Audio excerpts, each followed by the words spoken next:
I am Harrison Blake, 70 years old, and somehow still processing the betrayal my own flesh and blood inflicted on me. As the founder of a commercial real estate empire, I gave them everything, but I always maintained my boundaries. Last month, on my 70th birthday, I called my son to grab a simple dinner. He claimed he was drowning in work. Between sips of my solitary bourbon at the city's most exclusive steakhouse, I looked across the dining room and saw him. He was laughing, toasting champagne with his wife and her mother. They thought I was just a clueless old man waiting to die. I simply walked over and snapped his corporate credit card in half right on their table. That night I logged into my secure servers, locked down my assets, and initiated a plan that would leave them with $15 million in toxic federal debt. Before I continue this story, let me know where you are watching from in the comments below. Hit like and subscribe if you have ever had to stand up to family who underestimated your worth. The ringing of the phone echoed in my quiet, empty office. It was 6 in the evening on a Tuesday. Not just any Tuesday. It was my 70th birthday.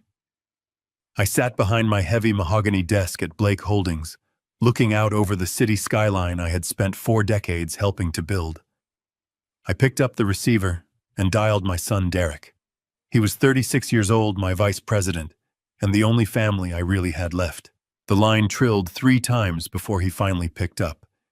I could hear a faint shuffling of papers in the background, a very deliberate sound of someone pretending to be incredibly busy. "Derek," I said, keeping my voice light. "I know it is late, but I was thinking we could head down to the Prime Steakhouse on 5th Avenue. Grab a ribeye, maybe a decent bottle of scotch. It is my 70th after all." A heavy, exaggerated sigh came through the receiver. It was the kind of sigh a teenager gives when asked to clean their room, not the sigh of a grown man speaking to his father. "Dad, I am so sorry," Derek said. His voice dripped with manufactured exhaustion. "I am absolutely buried here. The city planning office just kicked back the zoning permits for the new West Side commercial lot. I am going to be stuck at my desk staring at blueprints and legal files until midnight. I cannot leave the office right now." I leaned back in my leather chair. I felt a hollow ache in my chest, a quiet disappointment that only a parent can truly understand. But I also felt a surge of misguided pride. I had built this real estate empire from absolute scratch. In the 1980s, I slept in the cab of my rusted pickup truck for 3 years, eating cold canned beans, pouring concrete by day, and studying local property laws by night with a flashlight. I built Blake Holdings so my son would never have to know what hunger felt like. If he was working late to protect our legacy, I could not fault him for it. "I understand, son," I replied smoothly, swallowing my disappointment. "The business comes first. We have to keep those permits moving. Do not burn yourself out. We will celebrate next week." "Thanks, Dad. You are the best. I will make it up to you, I promise. Happy birthday." The line went dead. I sat in the silence of my office for a long time. 70 years old. It is a strange milestone. You expect to be surrounded by noise, by family, by a testament to the life you have lived. Instead, I had the hum of the air conditioning and the distant sirens of the city below. I decided I was not going to eat a frozen dinner on my 70th birthday. I put on my overcoat, took the private elevator down to the parking garage, and got into my car. As I drove through the bustling downtown streets, I thought about Derek's childhood. I remembered missing his Little League baseball games because I was negotiating bank loans to keep our company afloat. I remembered the guilt that ate at me every time I had to travel for business. I overcompensated, I knew that now. I gave him the brand new cars, the debt-free college education, the immediate executive title at my firm. I wanted to be the generous father, the man who provided a seamless, frictionless life. I thought I was protecting him. Instead, I had insulated him from the real world. I had denied him the struggle that builds character. And the result was a 36-year-old man who could effortlessly lie to his father on his birthday. The valet took my keys with a respectful nod when I arrived at the steakhouse. It was a place where everybody knew my name, a place where I had closed million-dollar deals over dry, aged steaks. I walked through the heavy glass doors into the warm, dimly lit restaurant. The smell of roasted garlic, seared meat, and expensive red wine filled the air. Soft jazz played over the speakers, blending perfectly with the low murmur of wealthy patrons enjoying their evening. The maitre d' approached me immediately, a warm professional smile on his face. "Mr. Blake, a very happy birthday to you, sir. Will you be joining the rest of your party?" I frowned, stopping in my tracks. "My party?" "Yes, sir," he said, gesturing toward the back of the dining room. "Your son arrived about 30 minutes ago with his guests. We put them at the center VIP booth just as he requested." A cold chill washed over my entire body. It was not the chill of the evening air. It was the sudden sharp drop in temperature that happens when your reality fractures.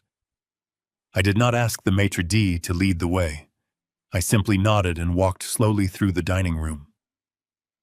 Every step felt heavier than the last. I navigated around waiters carrying silver trays and tables filled with laughing couples. As I neared the center of the room, I heard it. A loud, booming laugh. It was Derek. I stopped behind a large, decorative pillar and looked toward the VIP booth. My son was not buried under zoning permits.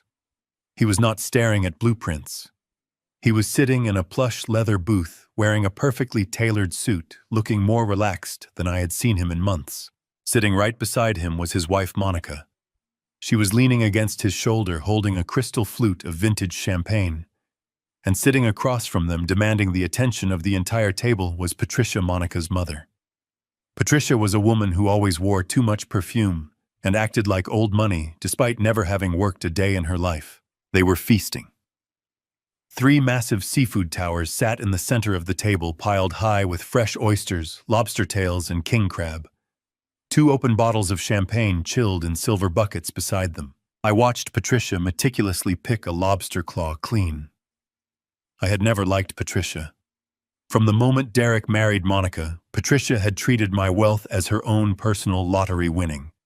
She constantly made passive-aggressive comments about how tight I was with my assets, hinting that a good father would buy his son a bigger mansion or fund his mother-in-law's European vacations.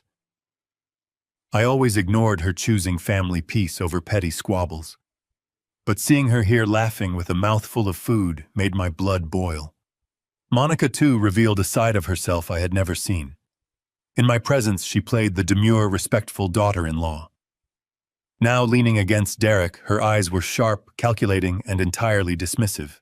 I stood in the shadows, completely paralyzed by the sheer audacity of the lie. My son had looked at his phone, seen it was his father calling on his 70th birthday, and chose to lie through his teeth so he could drink champagne with his mother-in-law. "Oh, Derek, you are too good to us," I heard Patricia say loudly, her voice cutting through the jazz music. "This place is magnificent, and on a Tuesday no less. Only the best for my girls," Derek replied smoothly, raising his glass to clink against theirs. "We deserve a break. The office has been exhausting." Monica giggled, sipping her drink. "Are you sure your dad is not going to notice you slipped away? You know how obsessive he gets about his precious schedules." I held my breath, waiting for my son to defend me, waiting for him to show a shred of respect for the man who paid for the suit on his back and the roof over his head. Derek just scoffed, rolling his eyes. "Please, my dad is a clueless old man. He is so focused on his golf swing and his retirement plans that he has no idea what happens outside his own office anymore." He swallowed the excuse about the zoning permits without a second thought. He is completely out of the loop. The 3 of them burst into laughter. It was a cruel, mocking sound that hit me harder than a physical blow. I did not feel sadness in that moment. The hollow ache in my chest vanished, replaced instantly by a burning, razor-sharp clarity. I had spent 40 years dealing with corporate sharks, backstabbers, and hostile takeovers. I knew what a predator looked like. But I never expected to find 3 of them sitting at a dinner table feeding off my money and laughing at my expense. I did not turn around. I did not go home to cry. I stepped out from behind the pillar and began walking directly toward their table. The soft jazz continued to play, but the only thing I could hear was the rhythmic thud of my own footsteps on the hardwood floor. They were about to learn that this clueless old man was the one who built the cage they were sitting in. I took my first step away from the shadows. The soft jazz playing through the hidden speakers of the steakhouse seemed to fade into the background, replaced entirely by the steady, measured sound of my own leather shoes striking the polished hardwood floor. I did not rush. A man who has spent 40 years navigating the treacherous waters of commercial real estate knows the value of pacing. You never run toward a crisis. You walk toward it owning every single inch of the space you occupy. As I approached the center VIP booth, the trio remained entirely oblivious to my presence. Patricia was holding court, waving a silver oyster fork in the air, as she told a story, her manicured fingers adorned with diamonds that my son's salary had undoubtedly paid for. Monica was laughing, tossing her head back, her perfect hair catching the dim ambient light. And Derek, my own flesh and blood, the boy I had carried on my shoulders and built an empire for, sat there with a smug, relaxed grin on his face, pouring another glass of vintage champagne for his mother-in-law. I stopped exactly 2 feet from the edge of their table. I just stood there, letting my shadow fall across the pristine white linen tablecloth. Derek was the first to notice. The smile froze on his face, his eyes widening, as if he had just seen a ghost materialize from the floorboards. The crystal champagne flute in his hand tipped slightly, spilling a few drops of the expensive golden liquid onto his cuff. He choked on his breath. Monica followed his gaze. Her laughter cut off so abruptly, it sounded like she had been gagged. She stiffened, pressing her back against the leather booth, her eyes darting between me and her husband in absolute panic. Patricia was the last to realize the party was over. She lowered her oyster fork, her mouth still half open, the arrogant glint in her eyes instantly replaced by a wide-eyed stare. For 10 agonizing seconds, nobody spoke. The surrounding tables continued their lively conversations, completely unaware of the silent storm that had just descended upon this booth. "Dad," Derek finally managed to whisper. His voice was incredibly small, entirely stripped of the bravado he had displayed just moments earlier. He swallowed hard, his Adam's apple bobbing. "What are you doing here?" "It is my 70th birthday, Derek," I said, my voice steady, calm, and completely devoid of warmth. "I decided to treat myself to a good steak. Since you told me you were buried under a mountain of zoning permits at the office, I figured I would be eating alone." Imagine my surprise to find my hard-working vice president right here in the middle of the dining room. The lie tumbled out of his mouth before he could even think to stop it.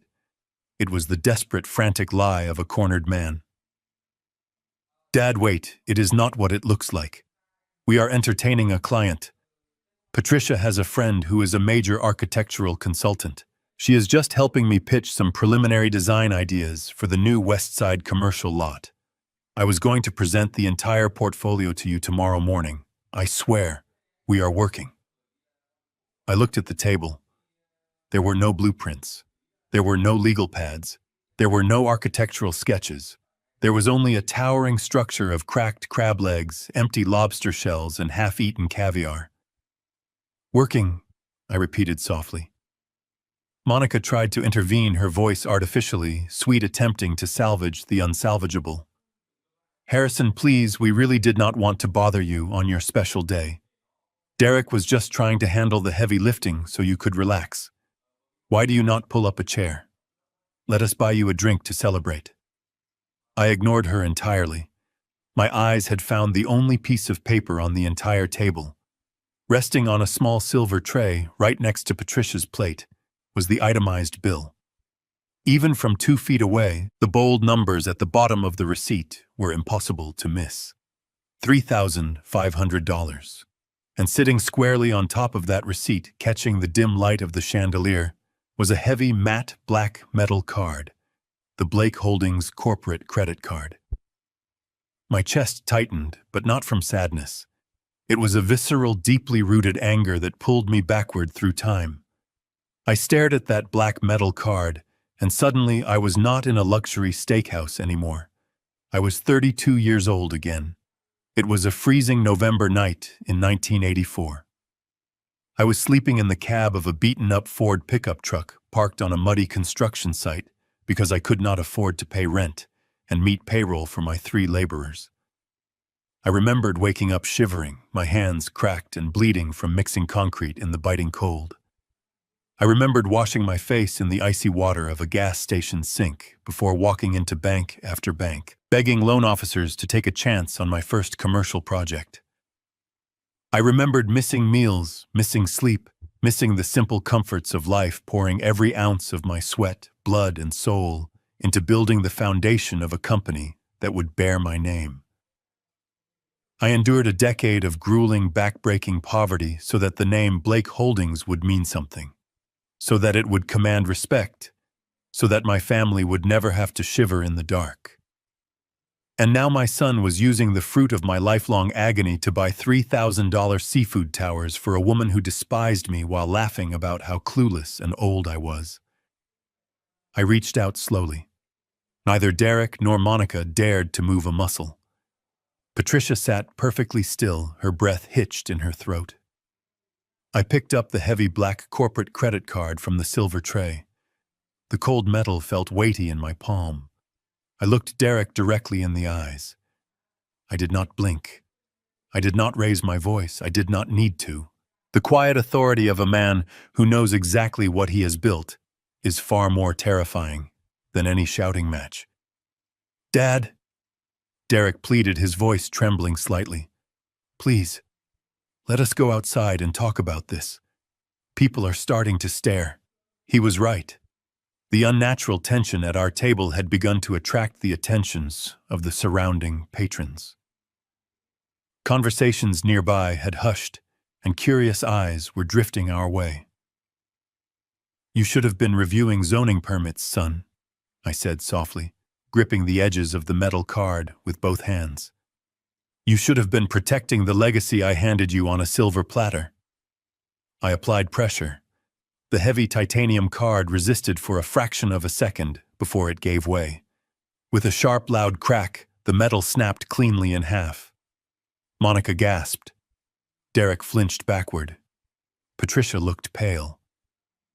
I tossed the broken pieces directly onto Patricia's plate. "Happy birthday to me," I said. "Pay for it yourself, son." I turned and walked out, leaving them. I stepped out into the crisp evening air, the heavy doors of the steakhouse closing behind me. The drive back to my estate was a blur of neon city lights and dark asphalt. My hands gripped the leather steering wheel of my sedan so tightly that my knuckles physically ached, but the physical discomfort was nothing compared to the cold realization settling deep into my bones. The rush of adrenaline from the restaurant was already fading, leaving behind a chilling, absolute clarity. I pulled through the wrought iron gates of my property, the gravel crunching under my tires, and parked in front of the sprawling stone mansion. The house was entirely dark. It was a monument to success, a fortress I had built to protect my family from the harsh realities of the world. Tonight it just felt incredibly hollow. I unlocked the front door and stepped into the grand foyer. My footsteps echoed against the marble tiles. I did not turn on the main lights. I walked directly into my private study and closed the heavy oak door behind me. I walked over to the mahogany bar cart, picked up a crystal decanter, and poured myself 2 fingers of neat bourbon. I held the glass up to the moonlight filtering through the window, but I did not take a sip. My mind was racing, analyzing every micro-expression I had just witnessed at that dinner table. Derek had not just lied to me.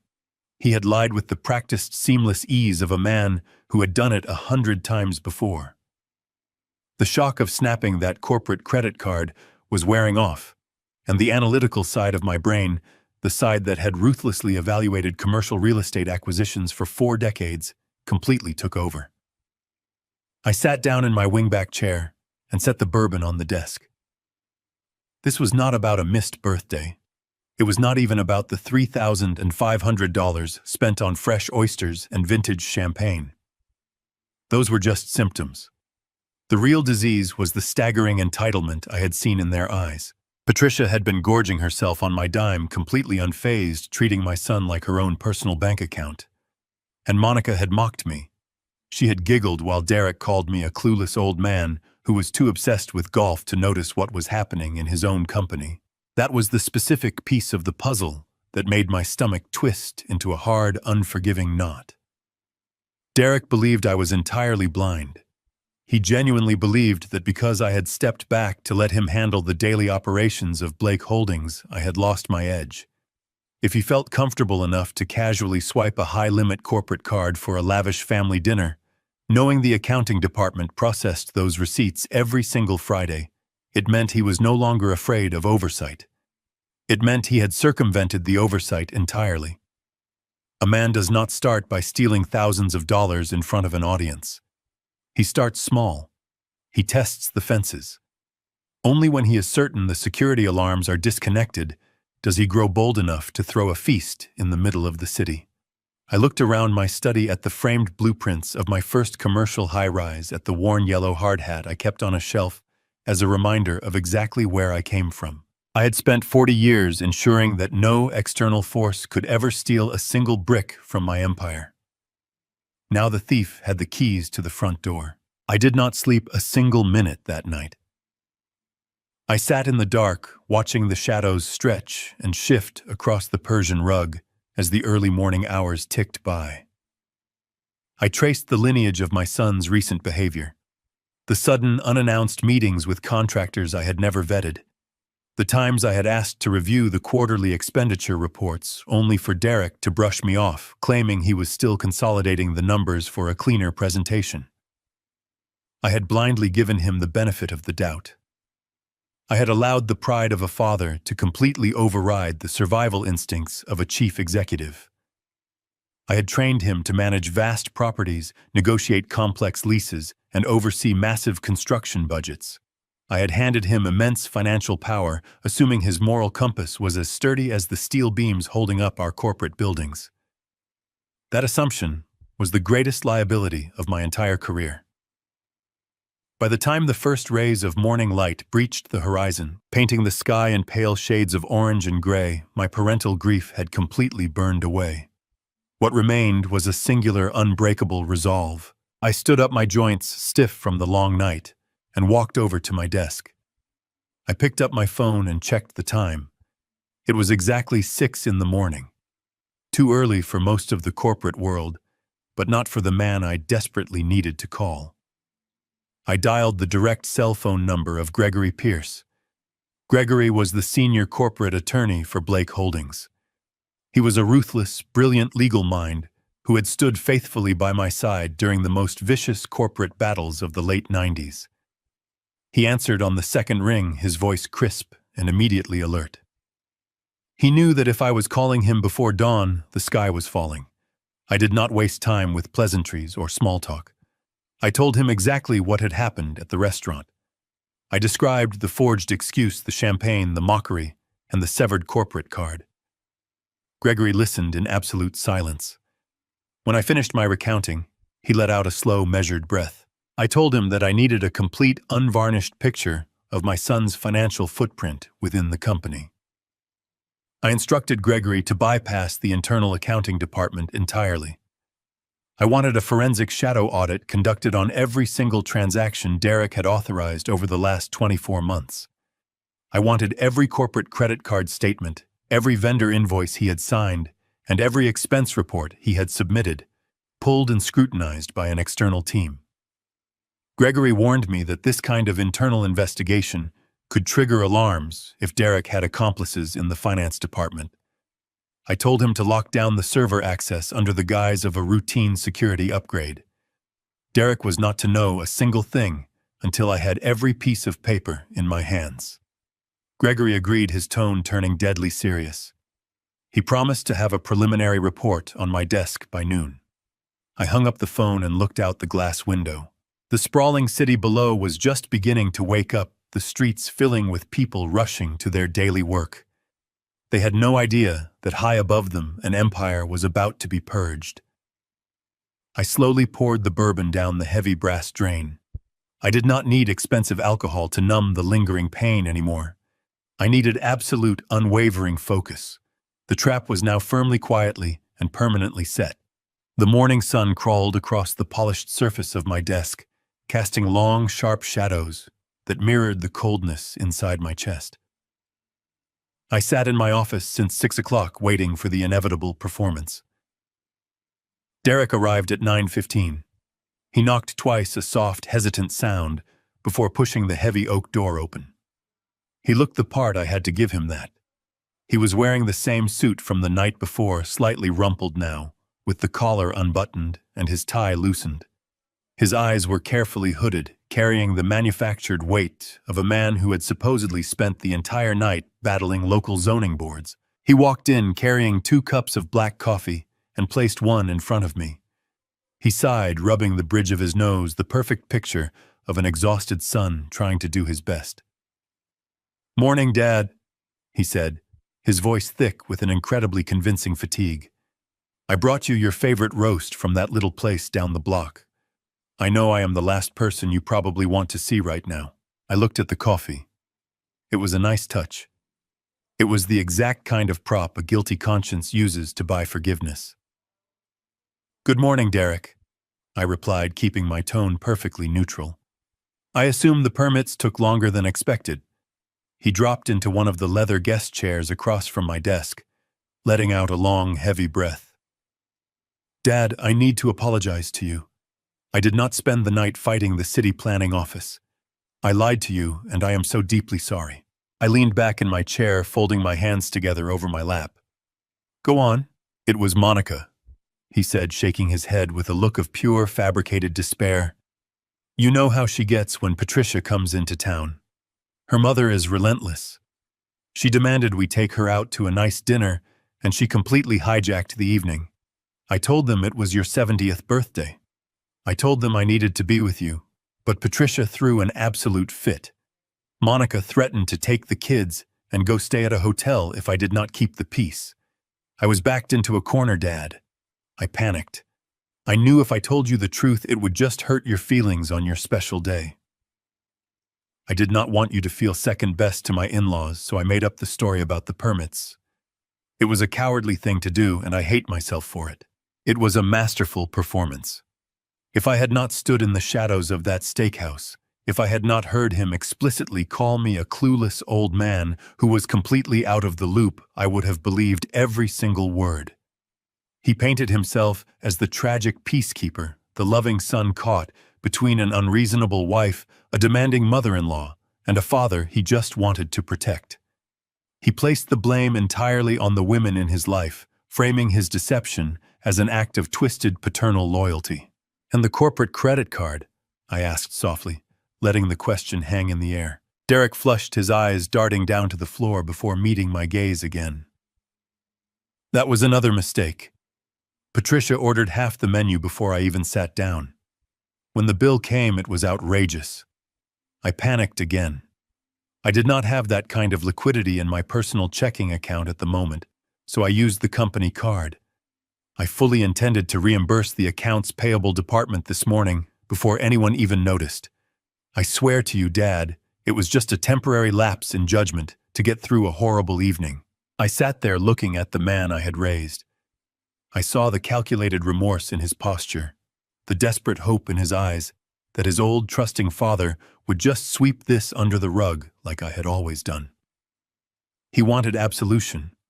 He wanted the slate wiped clean so he could go back to his comfortable thieving existence. I stood up, walked around my massive mahogany desk, and stood over him. He tensed slightly, unsure of my next move. I placed a heavy, reassuring hand on his shoulder and gave it a firm squeeze. "Derek," I said, infusing my voice with a warmth I had to dig deep into my soul to find. "You should have just told me. You are a grown man with a family to manage, and I know how demanding Patricia can be. Marriage is about compromise. If you had to take them out to keep the peace in your home, I understand that. Family dynamics are rarely simple." The relief that washed over his face was immediate and sickening. The tension completely drained from his shoulders. He looked up at me with a grateful, boyish smile, the smile of a predator who realizes the trap has not yet sprung. "Thank you, Dad." He breathed out, visibly relaxing into the chair. "You do not know how much that means to me. I thought you would be furious. I am disappointed you felt you had to lie. I continued playing the role of the benevolent patriarch flawlessly. But we have a business to run, a legacy to protect. Do not let this happen again. Reimburse the accounting department by the end of the week, and we will put this entire incident behind us. We will celebrate my birthday properly this weekend, just the two of us. How does that sound? It sounds perfect, Dad. I promise no more lies. I am going to make you proud. I know you will, son. Now go get cleaned up. We have a board meeting to prepare for, and I need my vice president operating at full capacity. Derek stood up, buttoned his collar, and adjusted his tie. His confidence was completely restored. He walked out of my office with a renewed spring in his step, secure in the delusion that he had successfully manipulated the clueless old man once again. I watched the heavy oak door click shut behind him. My smile vanished instantly. The warmth I had forced into my eyes evaporated, leaving behind nothing but cold, calculating focus. I walked back to my desk and picked up the cup of coffee he had brought me. I walked over to the nearest potted plant and poured the dark liquid directly into the soil. I would not accept a peace offering purchased with my own stolen money. Exactly 45 seconds after Derek's footsteps faded down the executive hallway, a soft chime echoed from the back of my office. It was the private executive elevator, a direct line from the underground parking garage that only I and a select few trusted individuals had clearance to use. Gregory Pierce stepped into the room. He did not look like a man who had just enjoyed a leisurely morning.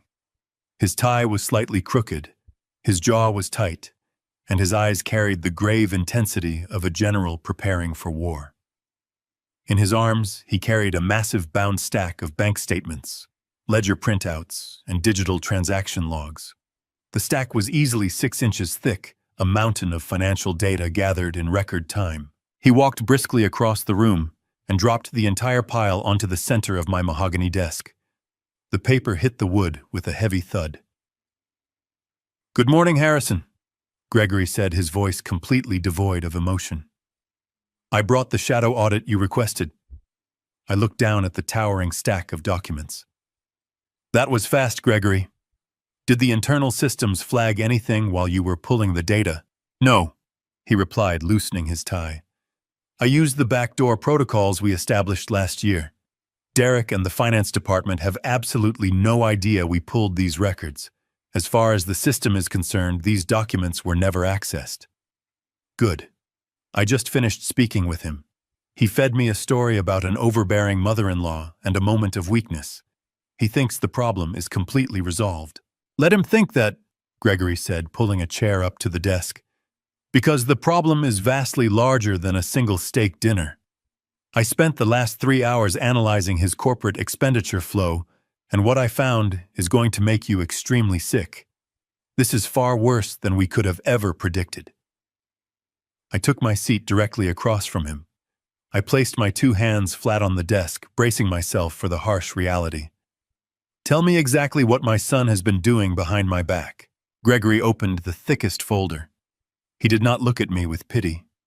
He looked at me with the cold, clinical precision of a surgeon about to make an incision.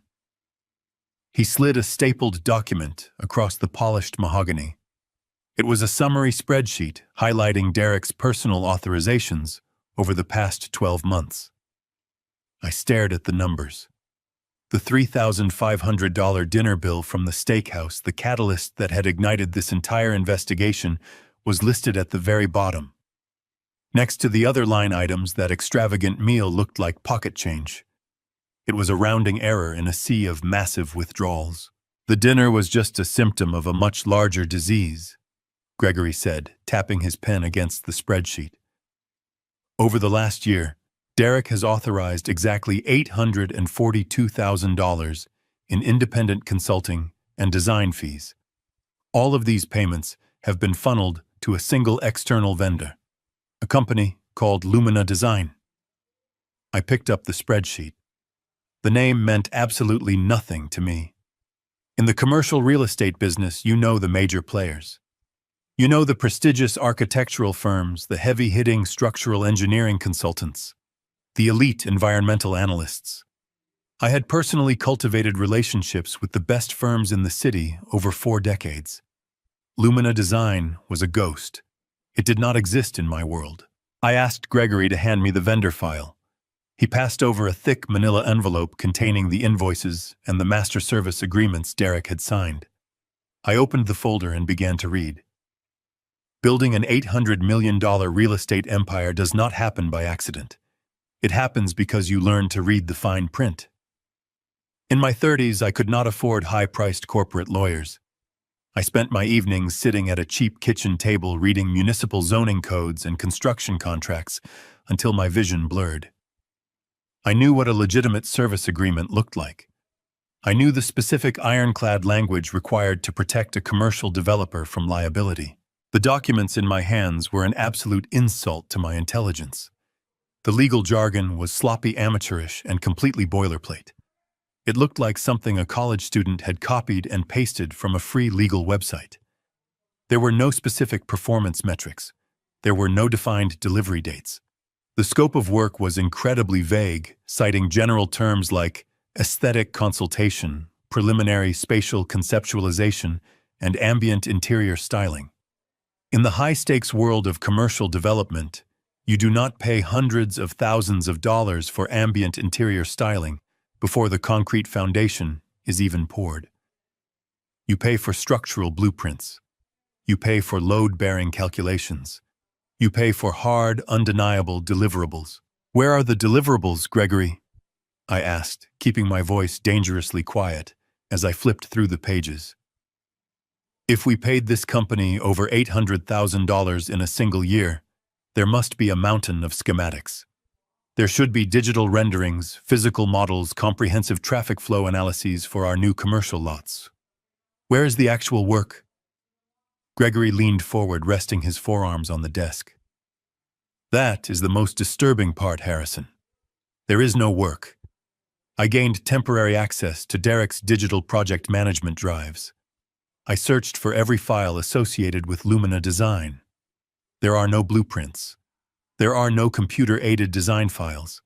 There are no site survey reports. The only things that exist in their vendor profile are these incredibly vague invoices, which Derek personally approved and expedited through our accounts payable department every single month. I laid the papers down. The reality of the situation washed over me in a cold, suffocating wave. My son was not just entitled. He was not just arrogant or lazy. He was actively and deliberately stealing from the company I had built from the dirt up. He was siphoning capital that belonged to Blake Holdings Capital that was meant to secure the jobs of my employees and the future of our legacy. He had created a pipeline to drain my life's work. Have you tracked the destination of these funds? I asked, staring at the sloppy signature of my son at the bottom of a fraudulent invoice. Who exactly is receiving these wire transfers? Gregory sighed heavily. I am still tracing the ultimate destination of the capital, but I can tell you right now that Lumina Design is a classic shell company.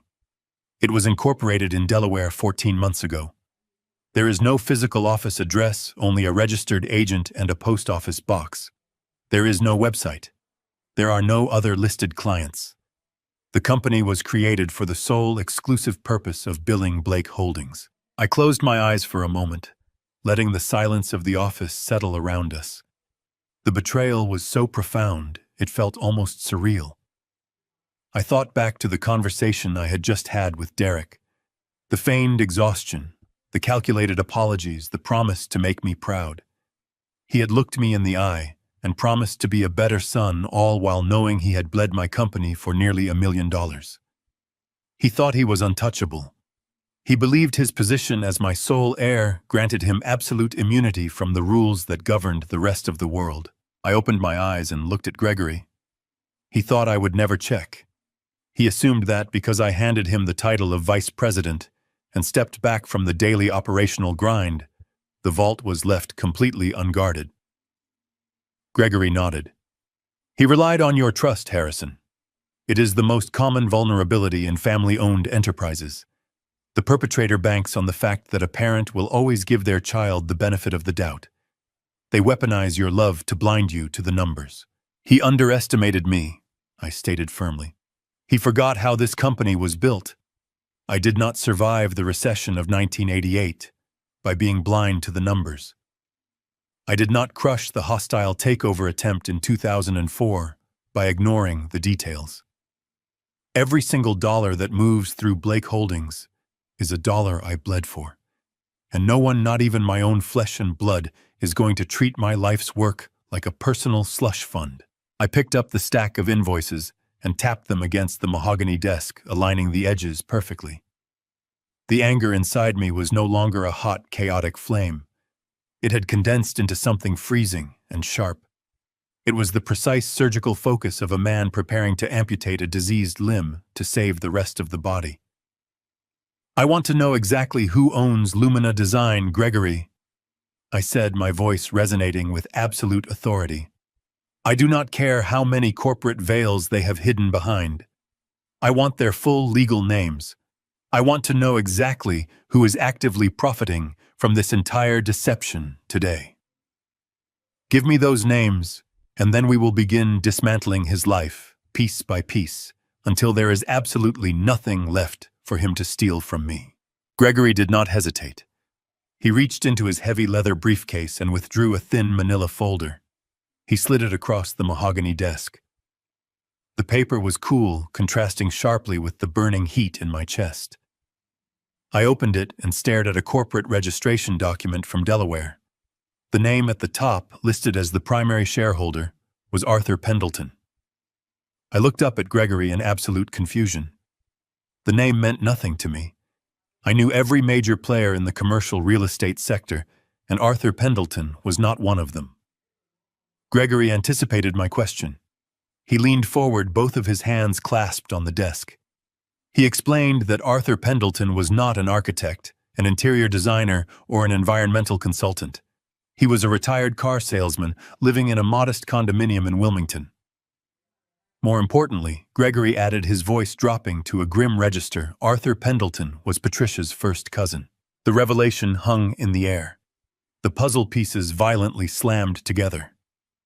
My son was not just paying a fraudulent vendor. He was deliberately funneling hundreds of thousands of dollars of my capital directly into his mother-in-law's family. Gregory pulled out another sheet of paper detailing the flow of the stolen funds. The money did not stay in Delaware. As soon as Blake Holdings paid Lumina Design for their fictitious interior styling, the funds were immediately wired into an offshore trust account. From that trust, the money was utilized to finance a lavish lifestyle. Gregory read off the expenditures, his tone clinical and detached. There were charges for chartered private jets to the Amalfi Coast. There were invoices for custom diamond jewelry, sports cars, and exorbitant monthly spa memberships. Derek was not just a negligent vice president making administrative errors. He was a systematic thief. He was bleeding the legacy I built to finance the frivolous existence of his wife and her mother. I sat back in my chair, staring blindly at the registration document. For a fleeting moment, a profound sense of paternal grief washed over me. I thought of Derek as a little boy running across the front lawn with a baseball glove, eager to make me proud. I wondered where that boy had gone and how he had mutated into the greedy, entitled man sitting down the hall. But the grief was a momentary weakness. It was quickly consumed by an overwhelming wave of absolute, uncompromising fury.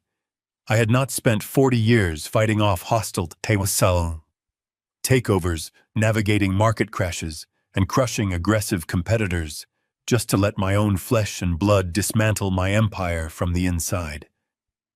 If Derek wanted to play the role of a corporate predator, I would treat him like one. I picked up the brass telephone sitting on the corner of my mahogany desk. My hand was completely steady. There was no tremor of hesitation. I looked at Gregory, my jaw set in stone. I told him that we were ending this immediately. I instructed him to dial his contacts at the Federal Bureau of Investigation. I wanted agents walking through the front doors of Blake Holdings within the hour. I wanted Derek handcuffed in the middle of the executive floor, paraded past his colleagues, and thrown into the back of a federal cruiser. I wanted his assets frozen, his bank accounts seized, and a full criminal indictment drafted by the end of the day. He had committed wire fraud, corporate embezzlement, and conspiracy. He was going to face the maximum penalty the law would allow. I would not protect him.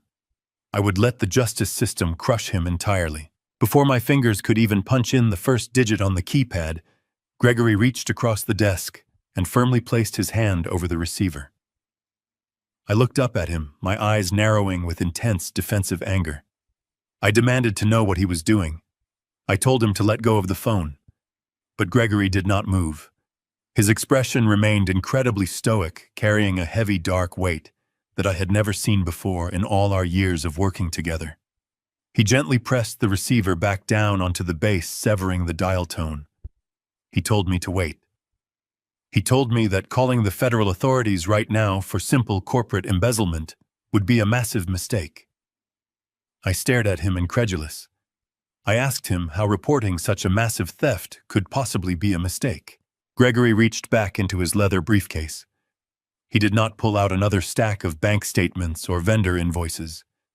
Instead, he pulled out a single manila envelope sealed with a very thick piece of red tape. He set it down gently in front of me, almost as if he were handling a live explosive. He explained that his cybersecurity team had dug deeper into Derek's private encrypted server late last night. They had bypassed a highly sophisticated firewall looking for more shell companies, but they had found something else entirely. Something that had absolutely nothing to do with real estate architecture or interior design. My heart began to pound, a steady, ominous rhythm against my ribs.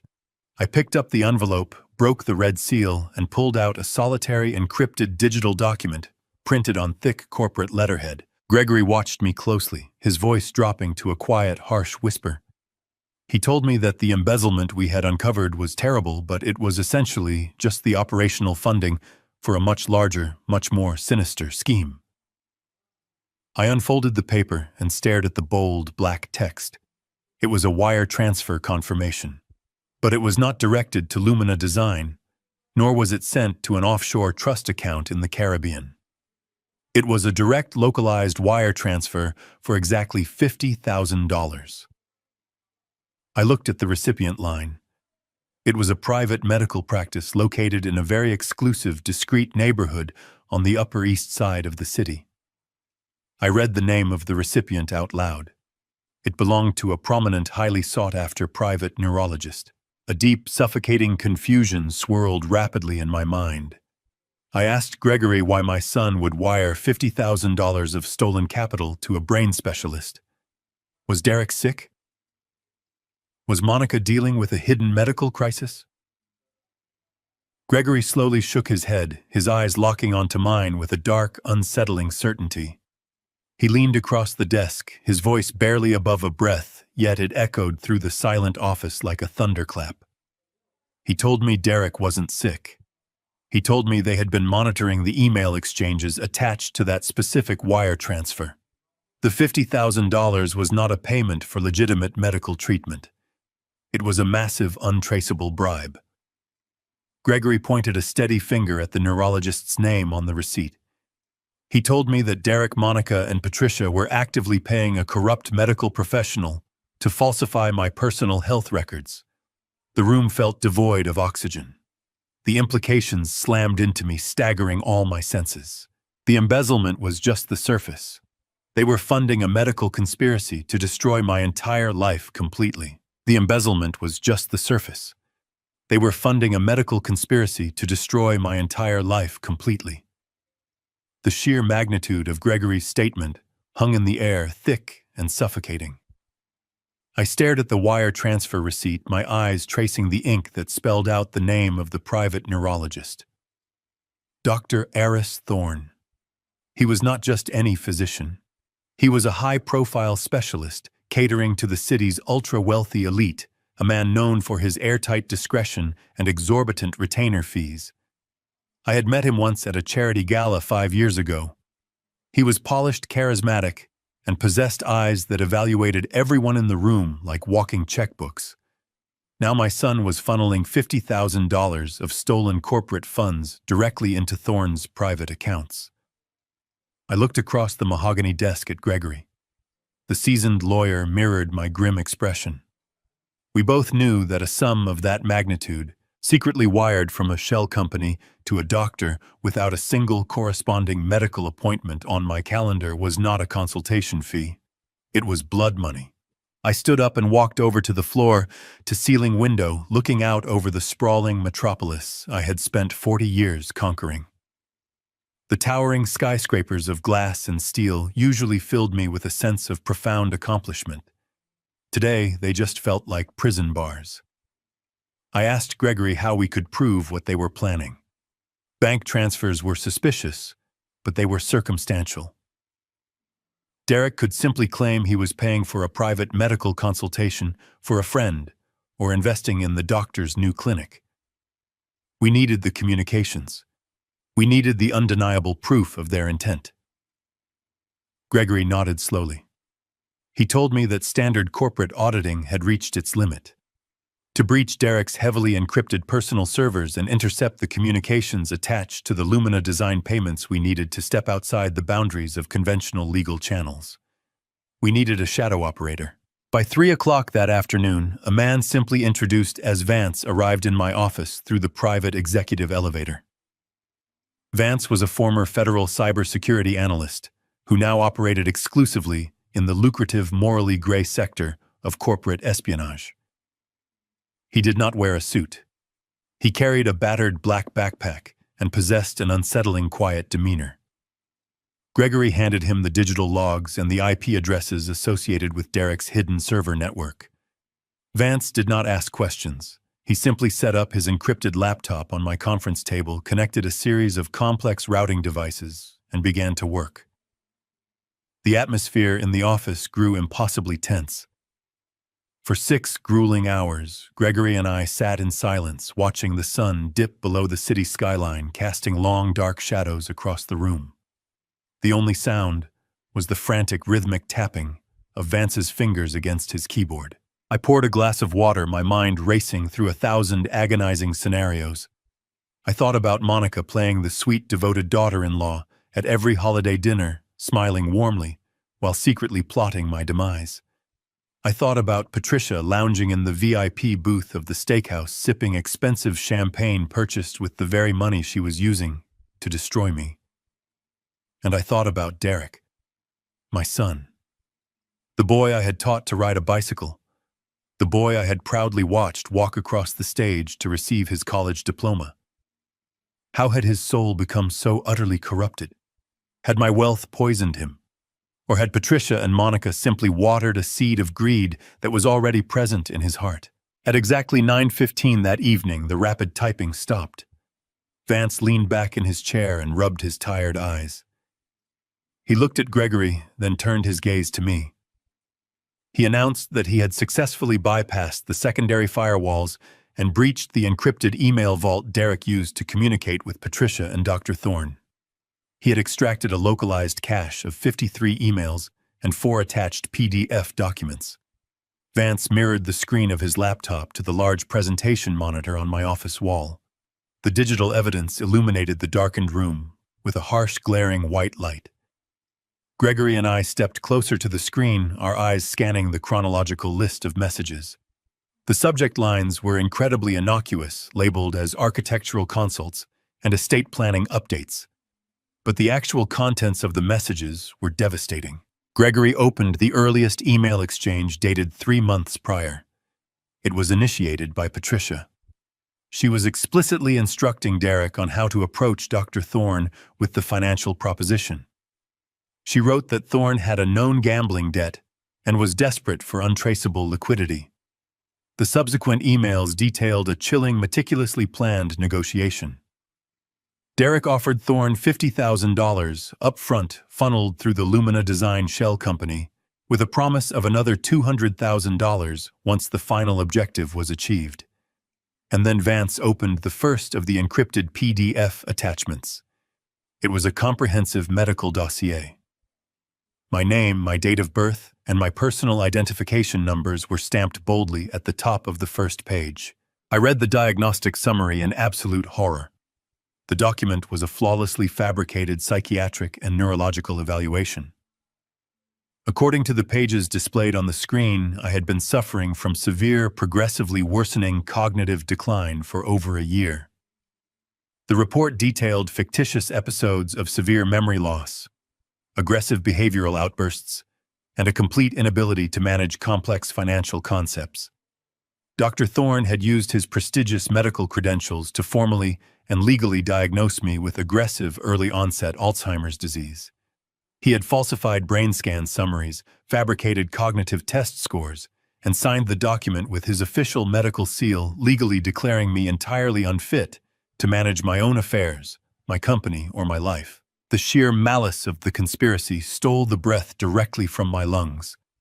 The embezzlement was nothing compared to this. They did not just want my money. They wanted to erase my autonomy. They wanted to strip away my humanity and reduce me to a helpless, medically condemned prisoner in my own life. Gregory scrolled down to the most recent email in the chain dated just 2 days ago. It was sent by Monica.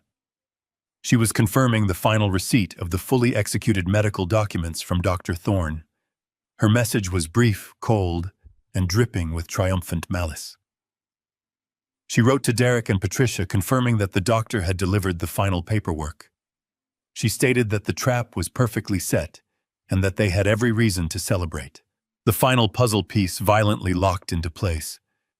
The realization hit me with the force of a freight train. I thought back to the steakhouse on my 70th birthday. I remembered the towering seafood platters, the laughter, the clinking of the expensive crystal champagne flutes. They were not celebrating a real estate deal. They were not celebrating a design pitch. They were celebrating the successful completion of the falsified medical documents. They were celebrating the fact that they had just legally purchased my psychological death warrant. While I was sitting alone in my office, assuming my son was working late to protect our family legacy, he was actually raising a glass to my impending destruction. He had smiled, drank my champagne, and called me a clueless old man because he believed he had just successfully bought the power to lock me away forever. A profound, suffocating silence blanketed the office.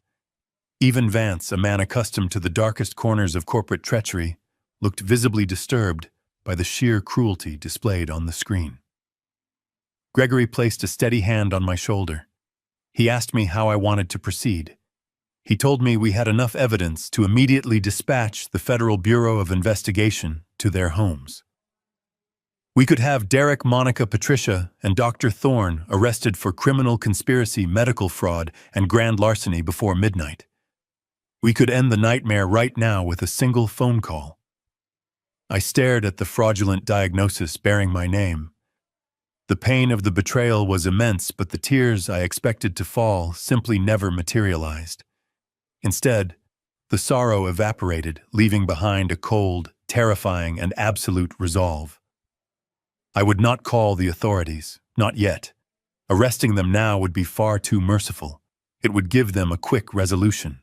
They had spent months digging a grave for me, and I was going to make absolutely certain that they were the ones who fell into it. I stared at Gregory, my mind struggling to process the sheer magnitude of the evil sitting on my mahogany desk.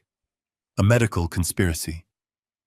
My own son was not just trying to steal my money, he was trying to erase my existence entirely.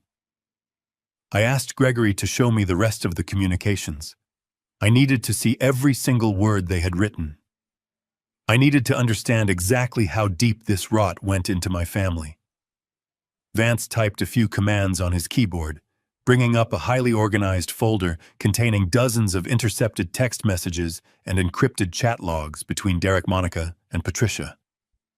The messages were displayed chronologically on the large presentation monitor, painting a chilling step-by-step portrait of my own planned demise. Gregory stood up and pointed to a conversation dated 3 weeks ago. It was a group chat led by Patricia. She was the one who first proposed the legal mechanism. She had somehow discovered a specific obscure clause buried deep within the corporate bylaws of Blake Holdings. It was a clause I had personally written 30 years ago to protect the company in the event of a sudden, catastrophic health crisis. It was called the medical incapacity proxy. The clause stipulated that if the chief executive officer was definitively diagnosed with a severe cognitive degenerative disease by a board-certified medical professional, the vice president could legally petition the board of directors for an immediate involuntary transfer of power. I read the messages in absolute disbelief. Derek had responded to Patricia with eager enthusiasm. He wrote that the annual board meeting was scheduled for next week. He explicitly stated that this meeting would be the perfect stage to execute the coup. He planned to stand up in front of the board, play the role of the heartbroken, dutiful son, and present the falsified Alzheimer's disease diagnosis. He would claim that my mind was rapidly deteriorating, that I was no longer fit to manage the $800 million real estate empire I had built from nothing, and that he needed to assume complete control for my own good. He had even drafted a rough version of the speech he planned to give, complete with fake emotional pauses and hollow expressions of paternal love. Monica had chimed into the conversation next, her messages practically vibrating with unchecked greed. She detailed her plans for my office, discussing how she wanted to remodel the executive suite once I was forcibly removed. She talked about liquidating my private stock portfolio and using the capital to purchase a sprawling estate in the Hamptons. She even made jokes about how quickly they could rebrand the company to erase my name from the letterhead. They were dividing the spoils of a war they thought they had already won. They were carving up my legacy like vultures circling a dying animal. But the true horror of their blueprint was not the corporate takeover. The theft of my company was painful, but it was ultimately just a financial loss. The darkest part of their conspiracy was what they planned to do with me physically once the board stripped me of my authority. I asked Vance to open the final thread of messages, a private exchange between Patricia and Derek regarding my immediate living arrangements. My blood ran completely cold as I read Patricia's instructions on the glowing screen. She told Derek that they could not simply force me into retirement and leave me in my own home. She warned him that I was too well connected, too resourceful, and far too dangerous to be left unattended. If I retained access to my personal lawyers, my private bank accounts, or my outside business contacts, I might find a way to challenge the fraudulent diagnosis and fight back. I might demand a second medical opinion. I might expose their entire operation. Patricia had a permanent solution to that problem. She had a close personal associate who operated a private high-security nursing home located 3 hours north of the city, hidden away in a remote suburban county. It was a facility specifically designed for wealthy patients suffering from severe dementia. It was a place where the doors were locked from the outside, where visitation was strictly controlled, and where communication with the outside world was heavily restricted for the supposed safety of the patients. Patricia wrote that once the board voted to enact the proxy, Derek would automatically be granted full medical power of attorney over my life. He would have the absolute legal authority to commit me to that facility against my will. He could sign the paperwork, hire private medical transport, and have me removed from my home in the middle of the night. They were going to lock me away and throw away the key. They planned to sedate me, isolate me, and leave me to rot in a sterile room, while they cannibalized the empire I had sacrificed my entire life to build. I read a message from Derek confirming the plan. He wrote that the nursing home was expensive, but it was a small price to pay to ensure I could never interfere with their lives again. He actually referred to me as a liability that needed to be permanently neutralized. The sheer breathtaking malice of the plan left me momentarily paralyzed in my chair. I realized that the dinner on my 70th birthday was not just a celebration of a forged medical document. It was a victory dinner. They were celebrating the end of my life as a free man. They were toasting to my impending imprisonment. The woman I had welcomed into my family, the mother-in-law I had tolerated for years, and the son I had raised from birth, were actively coordinating my total erasure from society. Gregory watched my face, his expression somber and professional. He asked if I needed to pause. He told me that this kind of psychological trauma was difficult for any man to process. I shook my head slowly, my eyes never leaving the digital text on the monitor. I did not need to pause. I needed to engrave every single word into my memory. I needed to memorize the exact depth of their betrayal, so that when the time came for me to retaliate, I would not feel a single ounce of mercy. I stood up from the desk and walked over to the window again. The city lights sparkled below, oblivious to the monstrous treachery unfolding in my office. I thought about the decades I had spent building my reputation. I thought about the countless nights I had sacrificed to ensure Derek would have a comfortable life. I had given him the world, and in return, he was plotting to throw me into a cage. He wanted to strip me of my wealth, my dignity, and my freedom, destroying my legacy while stealing my entire fortune. I slowly turned back to look at Gregory and Vance. The cold, absolute resolve that had taken root deep in my chest now hardened into an unbreakable diamond. I would finally let them walk directly into a trap of their own making. I turned away from the window and walked slowly back to my chair. The physical sensation in my chest was strange. I expected the crushing weight of a broken heart. I expected the agonizing tears of a father mourning the permanent loss of his only son. But my eyes were completely dry. The profound, breath-stealing betrayal had burned away all the soft paternal instincts I had carefully maintained over the passing decades. In their place, an ancient, deeply familiar coldness settled into my veins. It was the exact same icy detachment I had relied upon during the most vicious corporate wars of my early career. I closed my eyes and allowed my mind to drift back to the early 1990s. Wall Street was a jungle of unchecked ambition, a brutal, unforgiving arena where any perceived weakness was instantly and severely punished.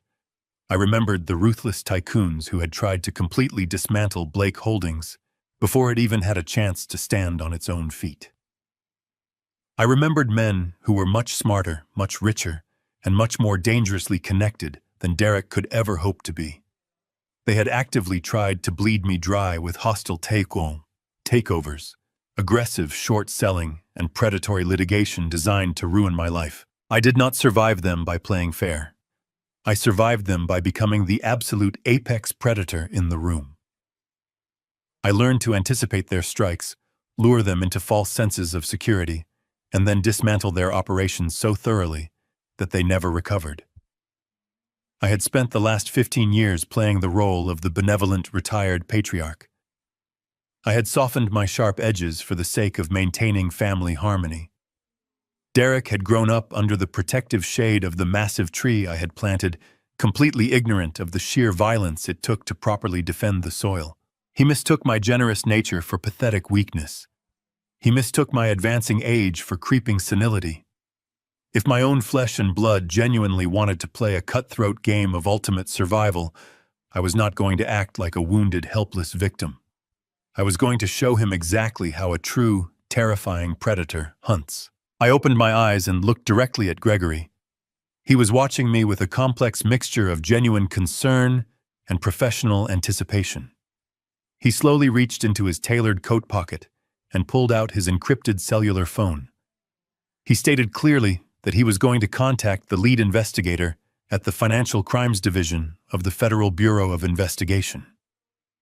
He assured me that with the fabricated medical dossier, the fraudulent consulting invoices, and the offshore wire transfers, the federal authorities would easily have enough probable cause to raid Derek and Monica's estate before dawn.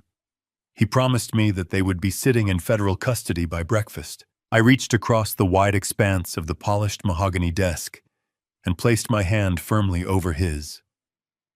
The leather of his phone case was warm, but my grip was entirely devoid of heat. I told him to put the phone away immediately. Gregory frowned, his brow furrowing in deep, visible confusion. He reminded me that Derek and Patricia were actively planning to orchestrate a hostile takeover in less than 7 days. He argued passionately that we had a very narrow window to preempt their malicious strike and legally secure my personal autonomy. He insisted that we needed to strike immediately to properly protect the $800 million empire I had built. I removed my hand and leaned back in my chair, folding my fingers together. I explained my reasoning with slow, deliberate, and icy precision. I told Gregory that if we handed this undeniable evidence over to the federal authorities, right now Derek would undoubtedly hire the most expensive defense attorneys in the country using my stolen money. He would drag the complicated legal proceedings out for years. At worst, he would be convicted of white-collar fraud and corporate embezzlement. He might serve 3 or 4 easy years in a minimum security federal facility playing tennis and reading books. Monica would simply file for divorce, secure a massive settlement from his remaining hidden assets, and effortlessly move on to her next wealthy victim. Patricia would distance herself entirely loudly, claiming she was a helpless victim of her son-in-law's terrible manipulation. They would ultimately survive the scandal.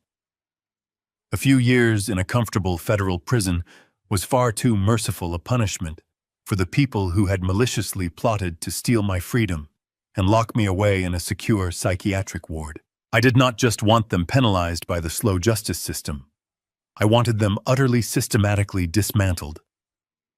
I wanted to watch them lose every single luxurious comfort they had taken for granted. I wanted them bankrupt, completely destitute, and desperately begging for a mercy they would never receive. I wanted the elite social circles they cherished to aggressively turn their backs on them. I wanted their names to become permanently synonymous with absolute humiliating failure. To achieve that exact level of total destruction, we could not simply react to their pathetic plan. We had to actively encourage it. I looked at Vance, who was quietly packing his decryption equipment into his battered black backpack. I told him that I needed him on a permanent exclusive retainer starting immediately. I instructed him to establish a continuous, undetected surveillance feed on all of Derek's personal devices, Patricia's encrypted channels, and Dr. Thorne's private medical server. I needed to know every single move they made before they even made it. Then I turned my attention back to Gregory. I told him that we were going to initiate a completely different strategy. I called it the senile prey protocol. Gregory leaned forward, resting his elbows on his knees, his eyes sharp with grim curiosity. I explained the intricate mechanics of the trap. We were going to give Derek exactly what he wanted. We were going to let him believe that his flawless deception was working perfectly. For the next 7 days, I would flawlessly play the role of the deteriorating, confused old man he had described in his fraudulent medical file. I would intentionally forget scheduled appointments. I would carelessly misplace important financial documents. I would deliberately show momentary lapses in judgment during casual conversations in the executive suites. We would feed his arrogant delusion, inflating his dangerous confidence to the absolute maximum capacity. We would let him walk into that annual board meeting next week, feeling like an untouchable, conquering king. We would allow him to proudly present the fake Alzheimer diagnosis to my peers. We would let him confidently invoke the medical incapacity proxy in front of the entire executive committee. I wanted him to commit fully legally and highly publicly to his ultimate treason. Because the higher he blindly climbed upon his fragile pedestal of lies, the more devastating the impact would be when I finally shattered the foundation beneath his feet. I would personally ensure that every single board member, every major investor, and every influential figure in this city witnessed his absolute and undeniable public destruction firsthand. The following Monday morning marked the beginning of my performance. I arrived at the executive suite exactly at 8 sharp, wearing a tailored navy suit that felt slightly too large, an intentional choice to make me appear diminished. My secretary, a brilliant woman named Sarah, who had managed my schedule for 2 decades, greeted me with her usual warm smile. I paused at her desk, staring blankly at the polished brass nameplate resting next to her keyboard. I let a long, uncomfortable silence stretch between us, narrowing my eyes as if struggling to grasp a distant memory. I asked her if she had seen the quarterly projections from the Chicago division, deliberately calling her Susan. Sarah blinked, a brief flash of confusion crossing her features, before she gently corrected me and handed over the file.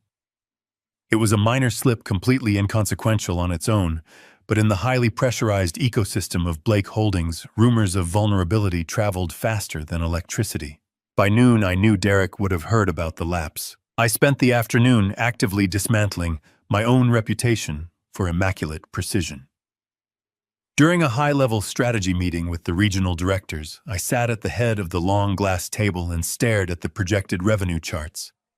When Derek stood up to present his carefully curated numbers for the upcoming fiscal quarter, I interrupted him mid-sentence. I asked him to repeat the operational costs for the third time, feigning a profound inability to follow his simple logic. I rubbed my temples, sighed heavily, and muttered that the numbers simply were not making sense to me today.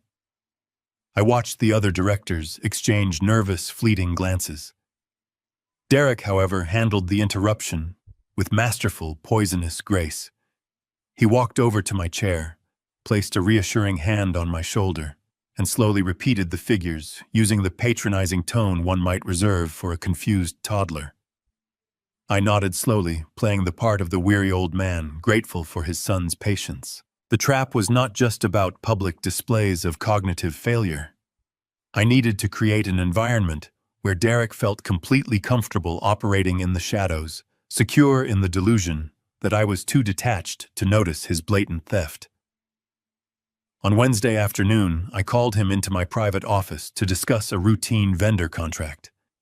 Before he arrived, I walked over to the massive steel wall safe hidden behind the oil painting near my desk. I spun the dial, pulled the heavy door open, and deliberately left it ajar, exposing stacks of highly sensitive legal documents and private ledger drives. When Derek knocked and entered, I was sitting at my desk, seemingly engrossed in a completely irrelevant real estate brochure. I watched his eyes dart immediately to the exposed safe. I saw the greedy, predatory gleam illuminate his face for a fraction of a second, before he smoothly masked it behind a polite smile.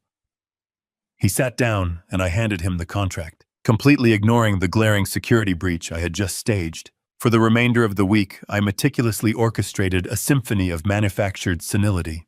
I left important, highly confidential emails open on my desktop monitor, while I went to fetch coffee knowing Derek would inevitably wander in and snoop. I complained loudly to the accounting department about missing funds that I had intentionally misplaced in a different account, only to humbly apologize an hour later for my foolish error. I asked Derek to remind me of the names of our oldest corporate partners during casual hallway conversations. Every single mistake I made was calculated, documented, and carefully fed into the narrative Derek was desperately trying to build. I was giving him all the ammunition he needed to convince the board of directors that my mind was actively unraveling. Vance's continuous surveillance feed confirmed that my performance was working flawlessly.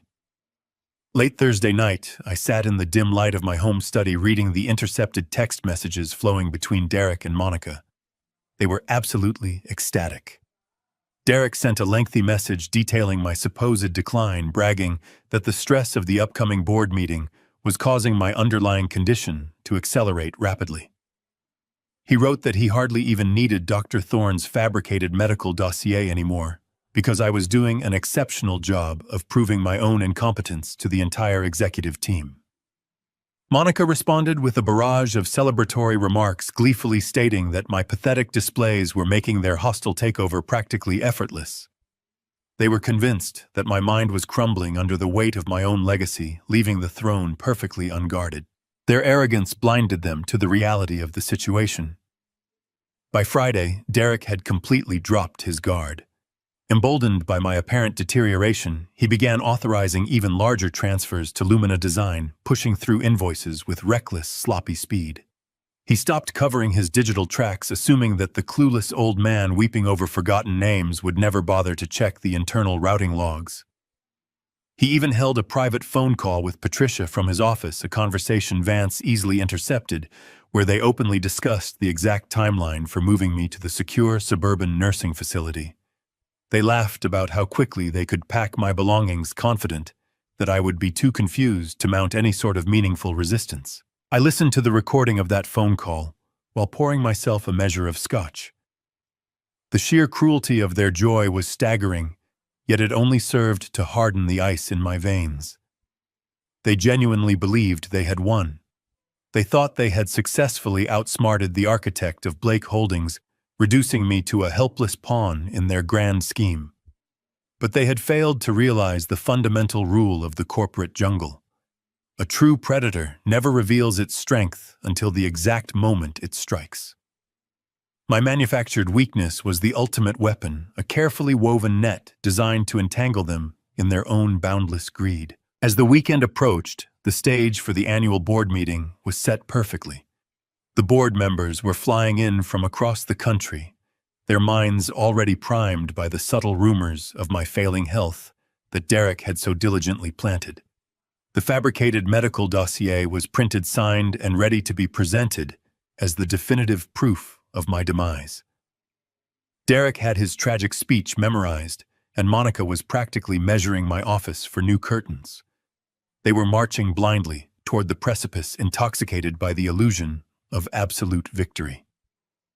And I was standing quietly in the shadows, holding the hammer that would shatter their world into a million jagged pieces.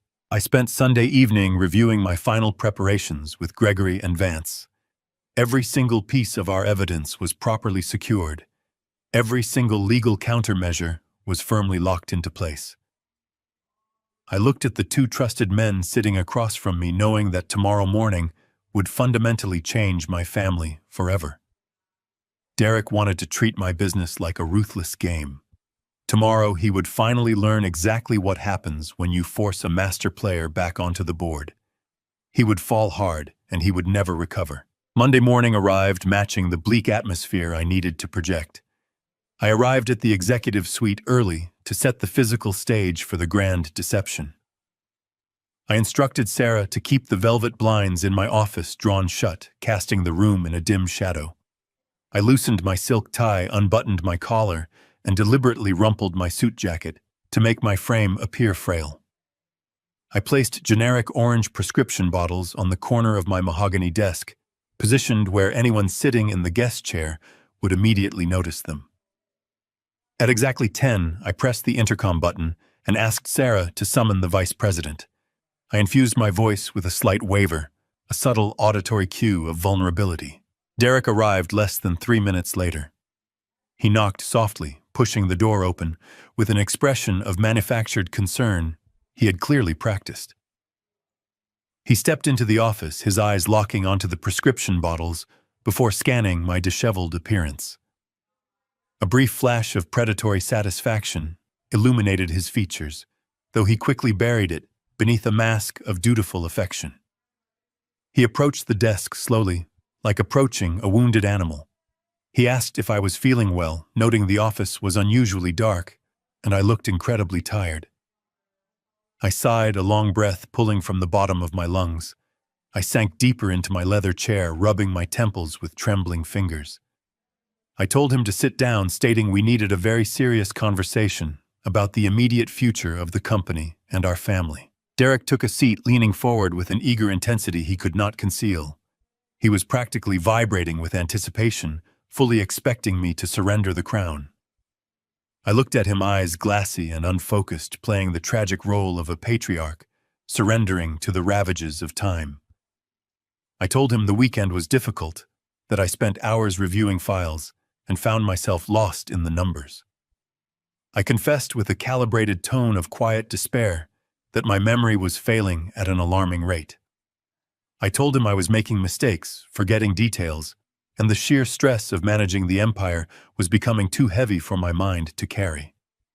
He told me it was natural, I had worked hard enough, and he was entirely ready to carry the weight for me. I pulled my hand back, maintaining the illusion of a fragile old man. I told him I knew he was ready, and that was why I called him into the office today. I opened the top drawer and retrieved a thick, professionally bound portfolio. I slid it across the smooth wood toward him. I explained it was a prospectus for a lucrative commercial development project in the northern suburbs. It was prime real estate zoned for a high-end retail and luxury residential complex. The acquisition cost was exactly $15 million, and the projected return on investment over 5 years was staggering. It was the kind of acquisition Blake Holdings would normally absorb without hesitation. But I told him I did not want the company to hold this asset. I wanted him to hold it. Derek stared at the glossy cover of the portfolio, his eyes widening in shock. He opened the file and began scanning the executive summary, his mind racing to comprehend the scale of the financial opportunity.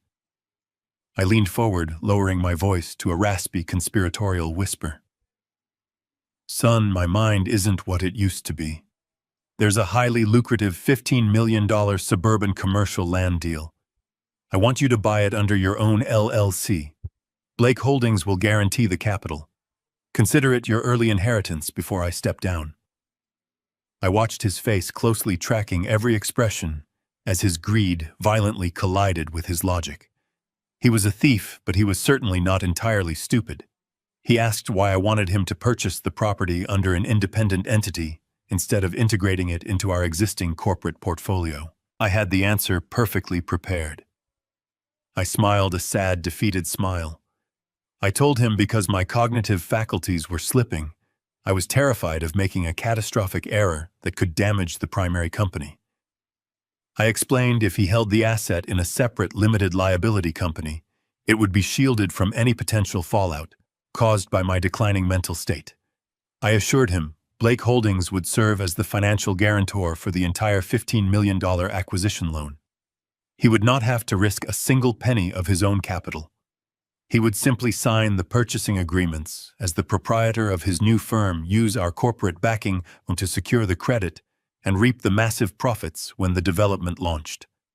I framed it as a father trying to protect his son's future from his own inevitable downfall. The bait was golden and entirely irresistible. I could see the greedy calculations firing rapidly behind his eyes. In his twisted mind, he believed he was orchestrating the most profitable week of his entire life. Not only was he planning to remove me from power at the board meeting next week and seize control of my $800 million empire, but now I was handing him an independent $15 million asset on a silver platter. It was a staggering windfall, an unearned fortune that appealed to his parasitic nature. He could use this new LLC to funnel wealth to Monica and Patricia outside the purview of our standard corporate auditors. The temptation overpowered any lingering sense of caution he might have harbored. Derek closed the portfolio, his face flushed with triumphant greed. He looked at me with a sweet smile, thanking me profoundly for my immense generosity. He promised he would handle the acquisition flawlessly, protect the asset, and make me incredibly proud of the man he had become. I nodded slowly, offering a weak smile, telling him to contact his attorneys immediately to begin the incorporation process for his new firm. I instructed him to work with Gregory to draft the formal financial guarantee from Blake Holdings, assuring him my signature would be on the documents by the end of the day. He stood up, clutching the heavy portfolio to his chest like a stolen prize. He floated out of the office, his step light and energetic, secure in the delusion that he had successfully conquered my entire world. I watched the door click shut behind him. The moment the latch engaged the frail facade I had meticulously maintained, instantly vanished. I sat up straight, adjusting my tie and smoothing the lapels of my suit. I reached across the desk and swept the generic prescription bottles into the wastebasket. The trap was now fully set. By accepting the deal and forming the separate corporation, Derek was legally binding himself to a massive financial obligation. He believed my guarantee would protect him completely, unaware I was preparing to sever that exact lifeline at the most catastrophic possible moment. The golden carrot had been completely swallowed whole, and the heavy steel hook was now firmly set deep in his throat, ensuring his absolute and undeniable ultimate destruction forever. Vance's surveillance network was a masterpiece of digital espionage. Less than 20 minutes after Derek left my office, the encrypted audio feeds lit up on the monitor in my private study. Derek was in the back of his chauffeured town car, frantically dialing a conference call to his wife and mother-in-law. I sat back in my chair with a glass of scotch, listening to his breathless excitement. He relayed the entire conversation we just had, painting himself as the brilliant manipulator who had just successfully extracted a $15 million golden ticket from a decaying old fool. He described my feigned confusion with cruel delight, mocking my trembling hands and my supposed inability to comprehend basic corporate strategy. He told them about the suburban commercial land deal, emphasizing that I was willing to let him hold the asset under an independent limited liability company, with Blake Holdings acting as the financial guarantor. Monica squealed with joy, her voice shrill and piercing through the speakers. She immediately began calculating how much the eventual profits would boost their offshore accounts. But Patricia was silent. When she finally spoke, her voice was low, calculating, and dripping with an insatiable, venomous greed. Patricia told Derek to stop celebrating and start thinking like a true predator. She analyzed my offer with the suspicious mind of a seasoned grifter. She pointed out that if Blake Holdings acted as the formal guarantor for the $15 million loan, the corporate board of directors would inevitably demand a thorough review of the transaction. They would require regular audits of the development, and they would undoubtedly claim a significant percentage of the final profits as a condition of assuming the financial risk. Patricia argued that my senility might be useful, but the rest of the executive committee was still sharp and dangerous. She told Derek that bringing the board into this deal was a massive vulnerability. If any of the senior directors scrutinized the independent company, they might uncover the Lumina Design Shell Corporation. They might discover the embezzled funds. Patricia insisted that they could not risk exposing their entire shadow operation just to secure corporate backing for the land acquisition. She declared that they needed to cut Blake Holdings out of the equation entirely. They needed to seize absolute control of the asset to ensure they kept 100% of the astronomical profits. Derek hesitated, his natural cowardice briefly surfacing. He asked Patricia how they could possibly secure a $15 million commercial real estate loan without the massive weight of Blake Holdings backing the credit. Patricia laughed, a harsh, dismissive sound that echoed through my study. She told him he was thinking entirely too small. She reminded him of the vast wealth they had already accumulated through their embezzlement scheme. More importantly, she reminded him of the sprawling, ultra-luxury estate he lived in, the magnificent property I had purchased for him in cash on his wedding day. Patricia outlined her brilliant, catastrophic strategy. She instructed Derek to immediately take out a massive high-interest mortgage against his unencumbered mansion to secure the initial liquidity. Then she told him to leverage Lumina Design. Since Lumina Design had been receiving hundreds of thousands of dollars in fraudulent consulting fees from my company every single month, it appeared on paper as a highly successful, cash-rich enterprise. Patricia proposed using their shell company as the primary cross-guarantor for the remaining balance of the $15 million acquisition loan. By combining the equity of the mansion and the fabricated financial strength of Lumina Design, they could secure the commercial funding independently. It was a breathtakingly reckless plan. It was the financial equivalent of building a skyscraper on a foundation of quicksand. If anything went wrong with the suburban development, if the zoning fell through or the market shifted, they would be personally responsible for a staggering, inescapable mountain of high-interest debt. They would lose the mansion, the shell company would be exposed, and they would be utterly ruined. But their arrogance blinded them to the peril. They were completely intoxicated by the prospect of keeping $15 million in real estate equity entirely hidden from my board of directors. Monica cheered the idea, already planning how to spend the exclusive profits.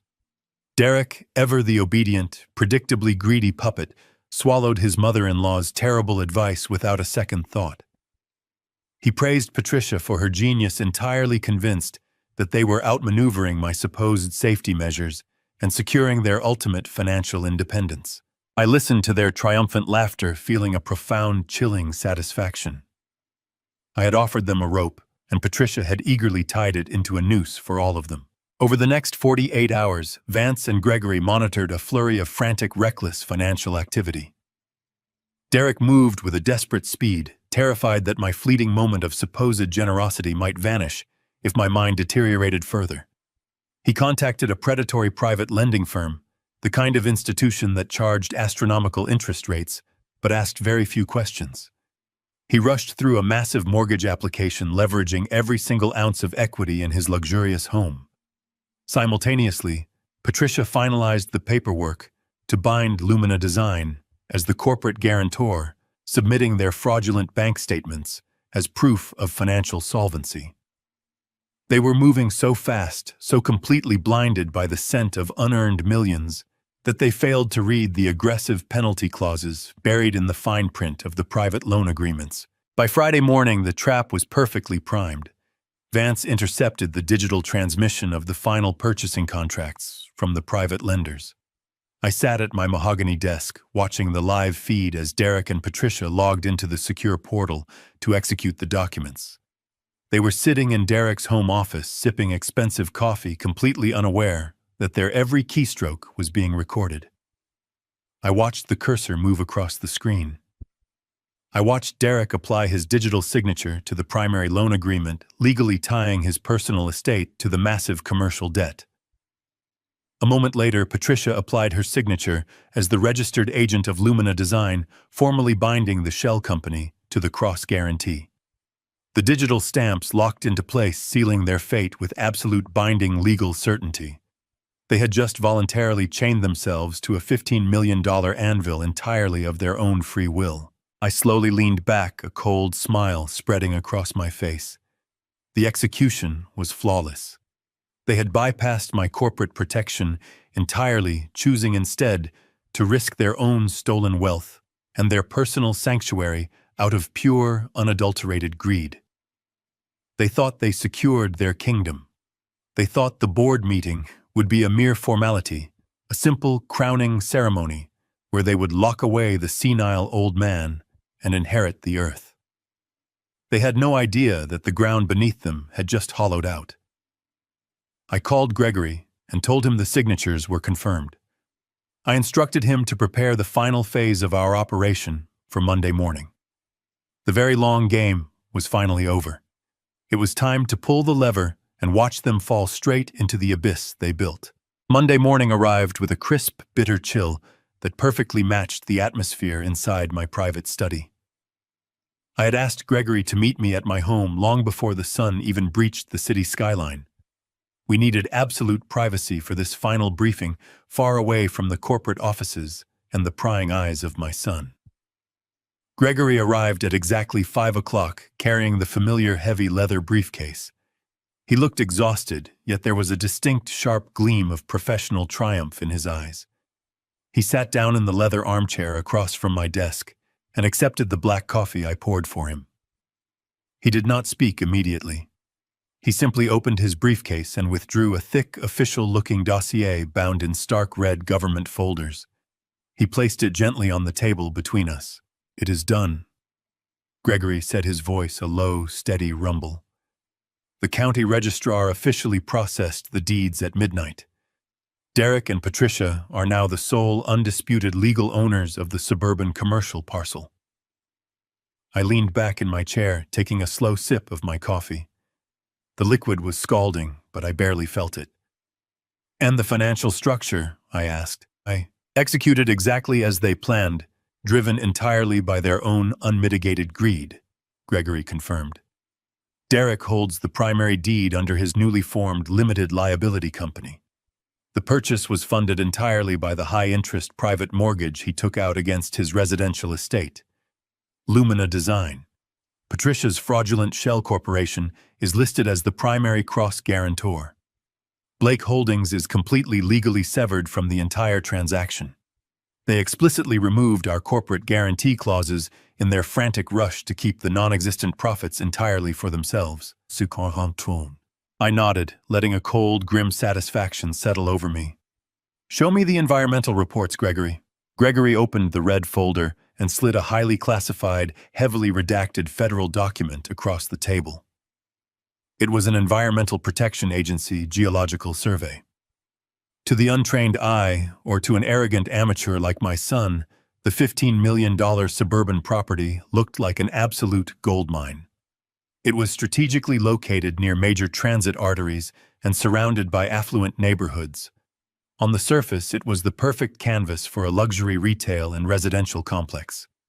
But Derek had been so blinded by the golden carrot I dangled in front of him, so eager to steal the prize before I supposedly lost my mind, that he never bothered to commission an independent soil analysis. He relied entirely on the outdated superficial survey I had deliberately included in the portfolio, a survey that conveniently omitted the deep history of the land. The property, Grigory began tapping a specific paragraph on the federal document, was home to an unregulated chemical manufacturing plant in the 1950s. Before environmental oversight existed, they dumped thousands of gallons of heavy metals, volatile organic compounds, and highly corrosive industrial solvents directly into the ground.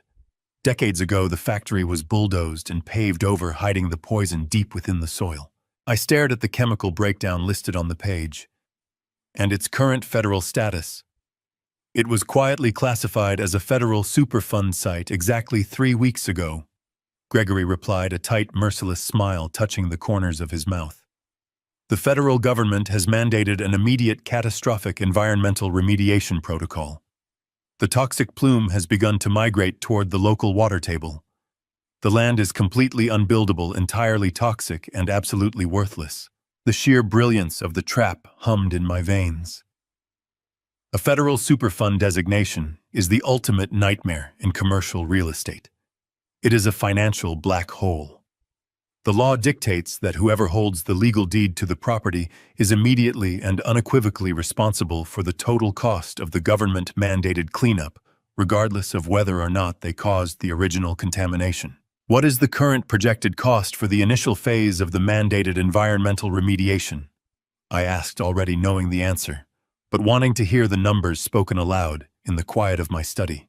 $15 million, Gregory stated with absolute finality. That is just the preliminary estimate to excavate and process the contaminated soil. It does not include the ongoing federal fines, the legal penalties, or the secondary water table decontamination protocols. And because the liability is federally mandated, it cannot be discharged in a standard bankruptcy proceeding. I closed the red folder, running my hand over the smooth paper. Derek thought he had stolen a $15 million asset. In reality, he had just voluntarily purchased a $15 million federal liability. He had mortgaged his beautiful paid-off mansion to buy a poisoned wasteland. And by using Lumina Design as the cross-guarantor, he had legally tied the fraudulent shell company to the massive federal debt. They wanted 100% of the profits. I murmured, the irony tasting sweet and sharp on my tongue. They did not want to share a single dime with the Blake Holdings board of directors. So they manipulated the paperwork, isolated their own companies, and cut us out of the deal completely. In their desperate rush to rob me, they built an impenetrable legal wall that shields my empire from the fallout. They assumed all the risk. Precisely, Gregory confirmed. If you had forced Blake Holdings to guarantee the loan, our company would be liable for the $15 million cleanup. We would be facing an unmitigated disaster. But by playing the fading, senile old man, you convinced Derek that he needed to protect the asset from your supposed incompetence. Patricia's greed did the rest. She manipulated him into using their stolen wealth to secure the property. They built their own financial prison, locked themselves inside, and handed you the only key. The sheer perfection of the poetic justice was staggering. Derek had believed my mind was deteriorating. He thought my casual mistakes and misplaced files were signs of aggressive Alzheimer's disease. He never considered that a man who had spent 4 decades navigating the most treacherous corporate waters in the world might be leading him into a carefully orchestrated ambush. He had looked at the property portfolio and saw a shortcut to unimaginable wealth. He failed to realize that the shortcut led directly off a cliff. What happens when the private lenders realize the collateral they accepted is a toxic Superfund site? I asked, looking out the window, as the first light of dawn began to paint the sky in shades of bruised purple and gray. The private lenders will immediately call in the loan, Gregory explained, his tone completely devoid of pity. They will seize Derek's residential estate by the end of the month. They will aggressively liquidate his personal bank accounts to cover the massive deficit. Then the federal government will pursue Lumina Design for the outstanding environmental cleanup costs. When the federal auditors open up Lumina Design's books to seize their assets, they will instantly discover the embezzled funds. The agents will see the fake invoices. They will track the offshore wire transfers to Patricia and Monica. Everything will be laid bare in court. I will let him dig his grave, I concluded. The morning of the annual board meeting arrived with a heavy overcast sky that cast a solemn gray light through the floor-to-ceiling windows of the Blake Holdings executive boardroom. I arrived 45 minutes early, dressed in a suit that looked slightly unkempt, a minor detail designed to reinforce the pathetic illusion I had spent the last week carefully cultivating. I took my usual seat at the head of the massive polished oak table, but I hunched my shoulders forward and let my gaze drift aimlessly toward the far wall. The senior directors began to filter into the room shortly after 9 in the morning. These were men and women I had known for decades, ruthless financial titans, brilliant legal minds, and aggressive real estate developers who had helped me forge this empire from nothing. As they took their respective seats, I could feel their eyes darting toward me with a mixture of quiet pity and sharp, predatory calculation. The rumors Derek had meticulously planted had clearly taken root in their minds. Derek entered the room precisely on time, flanked by his personal legal team, and looking every inch the conquering heir apparent. He wore a sharp charcoal gray suit and a perfectly calibrated expression of solemn duty. He paused briefly near my chair, placing a firm, patronizing hand on my shoulder. He asked me in a voice just loud enough for the nearest directors to hear if I was feeling up to the strain of the proceedings today. I did not look up at him. I nodded slowly, keeping my hands folded on the table to hide their absolute, rock-solid steadiness. Derek took his seat at the opposite end of the long table, the traditional position of the executive vice president. The room settled into a heavy, expectant silence. The initial agenda items were handled with a rapid, almost dismissive efficiency. The quarterly financial reports were approved, the standard legal disclosures were acknowledged, and the routine operational updates were filed away. Everyone in that room knew that the true purpose of this gathering was not the standard corporate housekeeping. The air was thick with the undeniable electricity of an impending execution. I sat quietly through the mundane proceedings, occasionally asking a slightly confused question or mispronouncing a familiar term, providing the final necessary brushstrokes to the masterpiece of my perceived decline. At precisely 10:30, the scheduled time for new executive business, Derek stood up from his chair. The entire room fell silent. He did not immediately begin speaking. Instead, he took a slow, deep breath, perfectly mimicking the heavy burden of a man about to perform a terrible but necessary duty. He looked down at the polished wood of the table, allowing a long, dramatic pause to stretch across the silent room. When he finally looked up, his eyes were shining with carefully manufactured moisture. He had clearly spent hours practicing this exact look of heartbroken sincerity in the mirror of the mansion I had purchased for him. He began by speaking about the incredible legacy of Blake Holdings. He spoke eloquently about my decades of relentless dedication, my brilliant strategic vision, and the sacrifices I had supposedly made to build this company into an $800 million powerhouse. His voice was smooth, measured, and layered with a sickeningly sweet, paternal reverence. He told the board that I was not just a chief executive officer to him, but a personal hero, a mentor, and a beloved father. He painted a picture of our family bond that was so thick with fabricated emotion, I almost felt a physical wave of nausea rising in my throat. Then the tone of his voice shifted. The reverence gave way to a heavy, trembling sorrow. He announced to the silent room that sometimes the greatest act of love a son could perform was recognizing when his hero could no longer fight his own battles. He stated that over the past 6 months, he and the family had noticed a severe, heartbreaking decline in my cognitive abilities. He described my intentional memory lapses, my fabricated confusion over basic financial documents, and my supposed inability to track simple corporate strategies.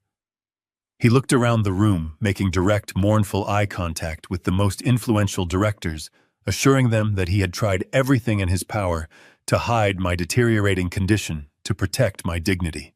Derek reached into his tailored leather briefcase and withdrew a thick, sealed manila envelope. He broke the seal with a sharp, dramatic tear that echoed loudly in the quiet boardroom. He slid the documents out, and placed them on the table. It was the fraudulent medical dossier compiled by Patricia's corrupt associate, Dr. Thorne. Derek announced that he had recently convinced me to undergo a comprehensive, independent neurological evaluation. He stated, his voice cracking with a perfectly timed sob, that the results were absolutely devastating. He instructed his legal counsel to distribute certified copies of the medical file to every single board member sitting at the table. I watched quietly as the thick packets of forged documents were passed down the line. The directors opened the files, their eyes scanning the dense medical terminology, the fabricated brain scan analyses, and the definitive fraudulent diagnosis of rapidly aggressive early-onset Alzheimer's disease. I could hear the soft rustle of pages turning and the low, concerned murmurs rippling through the room. Derek let the devastating information sink into their minds for several long minutes before he spoke again. He wiped a single solitary fake tear from his cheek and squared his shoulders. He declared that the medical evidence was undeniable and that my condition had deteriorated far beyond the point of manageable return. He argued with passionate, aggressive logic that Blake Holdings could not survive with a compromised mind at the helm. He stated that the recent market volatility required sharp, decisive leadership, something the medical report definitively proved I could no longer provide. He played the role of the dutiful corporate protector flawlessly, insisting that he was not seeking power for himself, but rather stepping up to shield his father's magnificent legacy from ruin. He reminded the board of the specific obscure clause buried deep within our corporate bylaws, the medical incapacity proxy. He stated that the foundational documents clearly dictated that in the event of severe medically certified cognitive decline, the board had a fiduciary duty to enact an immediate involuntary transfer of executive power to the active vice president. He looked directly at me, his eyes completely devoid of warmth despite his mournful tone. He told the board that it was time to let the old lion rest. With a final heavy sigh, Derek formally submitted the forged medical dossier into the official corporate record. He then made his final deadly move. Acting as the deeply concerned, loving son doing what was absolutely necessary for his sick father, he formally requested an immediate binding vote. He asked the board of directors to enact the proxy, permanently strip me of all corporate authority, and transfer absolute uncontested executive power of Blake Holdings directly to him. The trap was finally and completely sprung for everyone to clearly witness. The heavy silence following his dramatic plea hung over the boardroom like fog. Directors turned their gazes toward me, their expressions a mixture of pity and hesitation. They waited for my reaction, expecting the confused outburst of a man whose mind was slipping away. Derek remained standing at the far end of the glass table, maintaining his pose of a heartbroken son performing a terrible duty. He looked into my eyes, a silent challenge masked beneath manufactured grief. I did not shout or pound my fists. Instead, I leaned back slowly in my leather chair, letting out a soft chuckle that caused a ripple of confusion to wash over the room.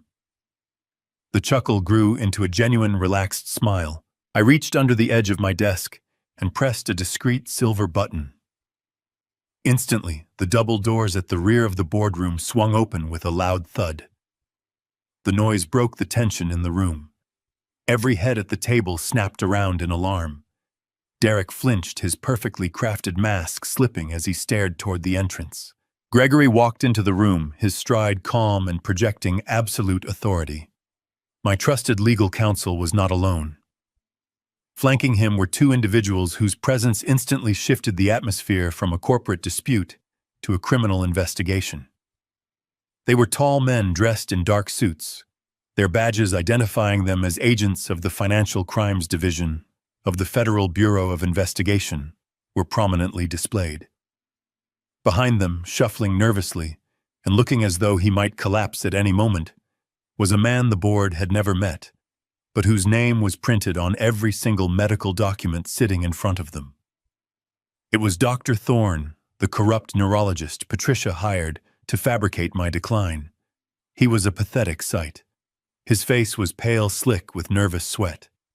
He clutched a leather portfolio to his chest like a shield, his eyes darting frantically around the room before fixing on the floor. He refused to look up. A wave of bewildered murmurs erupted from the directors. The chairman of the board stood up, demanding to know the meaning of this interruption. I held up my hand, silencing the room with a simple, authoritative gesture I had not used in weeks. The sudden clarity and absolute command in my voice caused several directors to blink in visible surprise. I calmly addressed the room, thanking Derek for his touching, albeit entirely fictional, performance. I watched my son's face drain of color, the triumphant flush of victory vanishing instantly, replaced by a creeping, icy dread. I gestured toward the trembling physician near the doorway. I informed the board that before they cast any votes regarding my capacity, they needed to hear from the man who supposedly diagnosed me. Gregory stepped forward formally, introducing the federal agents and Dr. Thorne. He explained that Dr. Thorne was present under a specific federally mandated plea agreement. The authorities intercepted communications proving beyond doubt that the medical dossier sitting on the table was a complete forgery. Thorne had accepted a substantial bribe from Lumina Design to falsify records, a severe felony threatening his license and freedom. To avoid the maximum penalty, the doctor agreed to wear a wire during his final meeting with Patricia, providing full testimony regarding the entire conspiracy. The boardroom erupted into stunned chaos. Directors flipped rapidly through the fraudulent medical files. Derek stood frozen at the end of the table, his mouth opening and closing without producing a sound. The illusion of the dutiful, loving son shattered instantly, revealing the terrified, cornered thief beneath. One of the federal agents stepped forward, his voice a flat professional monotone that cut through the noise. He addressed the board directly, stating that the Federal Bureau of Investigation had been monitoring an extensive money laundering and corporate embezzlement ring operating through my son's office. He explained that millions of dollars had been siphoned from Blake Holdings under the guise of fake consulting fees and funneled directly into offshore accounts controlled by Derek and his mother-in-law. The agent turned his gaze toward Derek, whose knuckles were completely white from gripping the table's edge. He announced that the Financial Crimes Division had just executed a coordinated raid on Lumina Design's primary offices and Derek's residential estate. He detailed the incredible financial trap Derek had blindly walked into 3 days prior. He explained to the horrified board that the vice president had used embezzled funds and his personal mansion to secure a $15 million commercial loan for a property he believed would make him independently wealthy. Gregory took over, delivering the final devastating blow with surgical precision. He projected the federal environmental reports onto the large monitor at the front of the room. He explained to the bewildered executives that the property Derek had purchased was a federally designated toxic waste site. He detailed the Superfund status, the massive chemical contamination, and the unyielding legal liability that came with the deed. He made it clear that because Derek had acted out of pure greed, secretly hiding the transaction through his own personal corporation and utilizing Lumina Design as a cross-guarantor, Blake Holdings was entirely shielded from the massive federal cleanup debt. I sat quietly in my chair, watching my son absorb the totality of his destruction. His knees buckled slightly, and he collapsed back into his seat, his eyes wide with a horrified, disbelieving panic.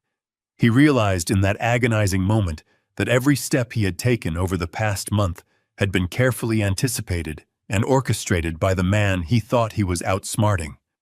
The senile old fool he had mocked behind closed doors had flawlessly maneuvered him into assuming a massive, inescapable, toxic debt, while simultaneously delivering him directly into federal custody. The second federal agent walked slowly down the length of the long glass table. The heavy silence returned, broken only by the sharp, rhythmic sound of the agent's footsteps. He stopped directly behind Derek's chair. He calmly asked my son to stand up and place his hands behind his back. The metallic click of the handcuffs echoing through the executive boardroom was the loudest sound I had ever heard. The board members watched in absolute paralyzed shock as the vice president of Blake Holdings was formally arrested for corporate espionage, felony embezzlement, and federal wire fraud. I stood up from my chair, feeling a sudden weight lift from my shoulders. The tailored suit no longer felt too large. My posture was perfectly straight, my mind sharper than it had been in decades. I looked down at my son, who was weeping pathetic tears as the agents pulled him away from the table. There was no mercy left in my heart, only the cold, satisfying resolution of a battle definitively won. I turned my attention back to the silent, staring board of directors. I calmly adjusted my tie, rested my hands firmly on the polished wood of the table, and informed them that the executive vice president had been officially terminated. It was time to resume the actual business of running my company. The heavy, solid oak doors of the boardroom remained wide open, framing the hallway, where the rest of the executive staff had gathered in stunned silence. I turned my gaze back to Derek, who was still slumped in his chair, trembling uncontrollably as the federal agents stood behind him. I took a deep breath, allowing the full weight of my authority to fill the vast room. My voice, which had been a fragile whisper just moments before, now boomed with the absolute power of a man who had forged an empire from nothing. I told him that the medical report was a pathetic forgery, a desperate illusion concocted by a coward who lacked the intelligence to build his own legacy. But the $15 million toxic debt he had eagerly signed for yesterday, that was very real. I watched the realization wash over his pale face. He had mortgaged his entire life for a poisoned wasteland.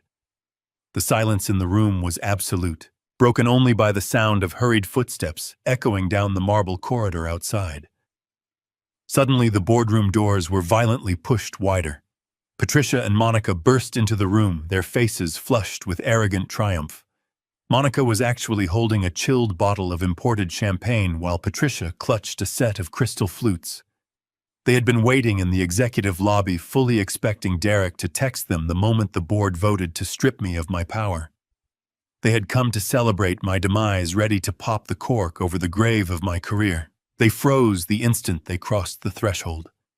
The champagne bottle slipped from Monica's manicured hands, crashing onto the polished hardwood floor. The expensive liquid pooled around her designer shoes, a fitting metaphor for their shattered dreams. They stared in absolute horror at the federal agents standing firmly behind Derek, and then at Dr. Thorne, who was weeping quietly in the corner. Patricia's eyes darted frantically around the room, desperately searching for an explanation that did not end in her own destruction. She looked at the board members who stared back at her with unvarnished disgust. She looked at Derek, hoping to find her arrogant puppet, but only saw a broken, weeping child. Finally, her gaze met mine. I did not offer her a single ounce of mercy. I reached into my leather briefcase and retrieved a thick stack of financial documents. I slammed the heavy folders onto the glass table, the sound cracking like a gunshot. I told Patricia that those files contained every single fraudulent invoice, every hidden offshore wire transfer, and every piece of damning evidence regarding Lumina Design. I explained to the room that for the past year, these two women had been actively conspiring with my son to embezzle $800,000 from Blake Holdings. Monica let out a piercing, hysterical gasp, bringing her hands up to cover her mouth. Patricia stepped backward, shaking her head in frantic denial, insisting that it was all a terrible misunderstanding, that Derek had forced them into it. I ignored her pathetic lies. I looked directly at Derek and delivered the final crushing blow. I told him that the predatory private bank had already been notified about the fraudulent cross-guarantees they used to secure the commercial land loan. Because they had deliberately falsified Lumina Design's financial stability, the bank had triggered an immediate default clause. I informed him with cold precision that his luxurious mansion had been officially foreclosed upon this very morning. They were entirely homeless. Furthermore, the federal government was already preparing to seize their remaining assets to cover the $15 million environmental remediation penalty for the toxic waste site. They had assumed absolute personal liability. The magnitude of their ruin finally crashed down upon them with the force of a collapsing building.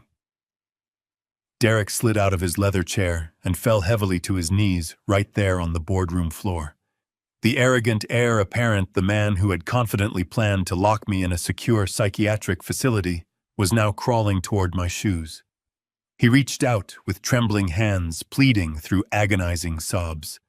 He begged me to reverse the transactions, to use the massive wealth of Blake Holdings, to pay the federal fines, to save his home, to save his wife. He cried out that I was his father, that I had to protect him because he was family. I looked down at him with a detachment so profound, it felt like I was observing a stranger.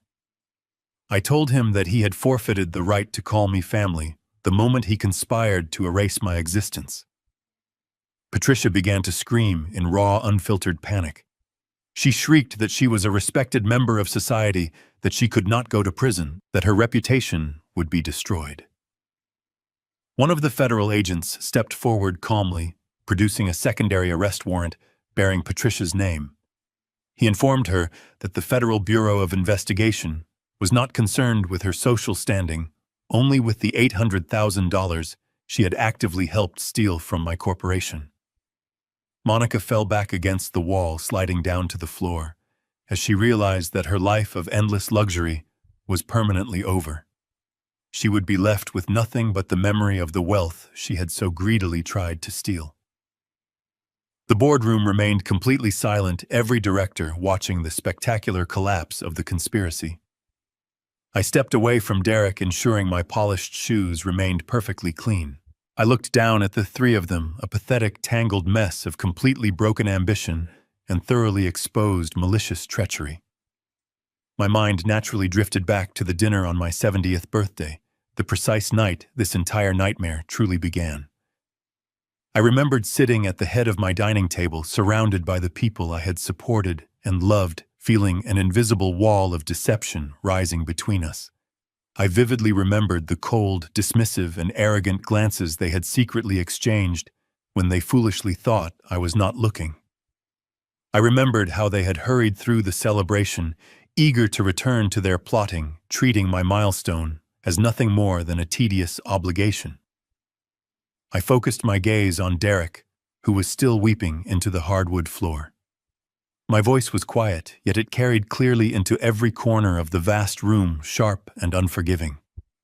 I told him that on my birthday, they were all far too busy to simply sit and eat a meal with me.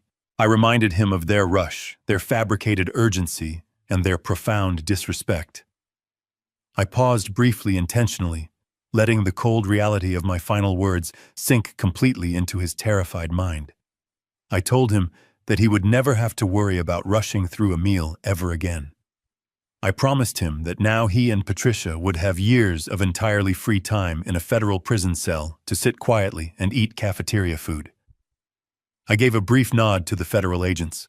The armed agents immediately moved forward simultaneously. The heavy metallic click of the handcuffs echoed through the silent room, permanently finalizing their total, absolute destruction.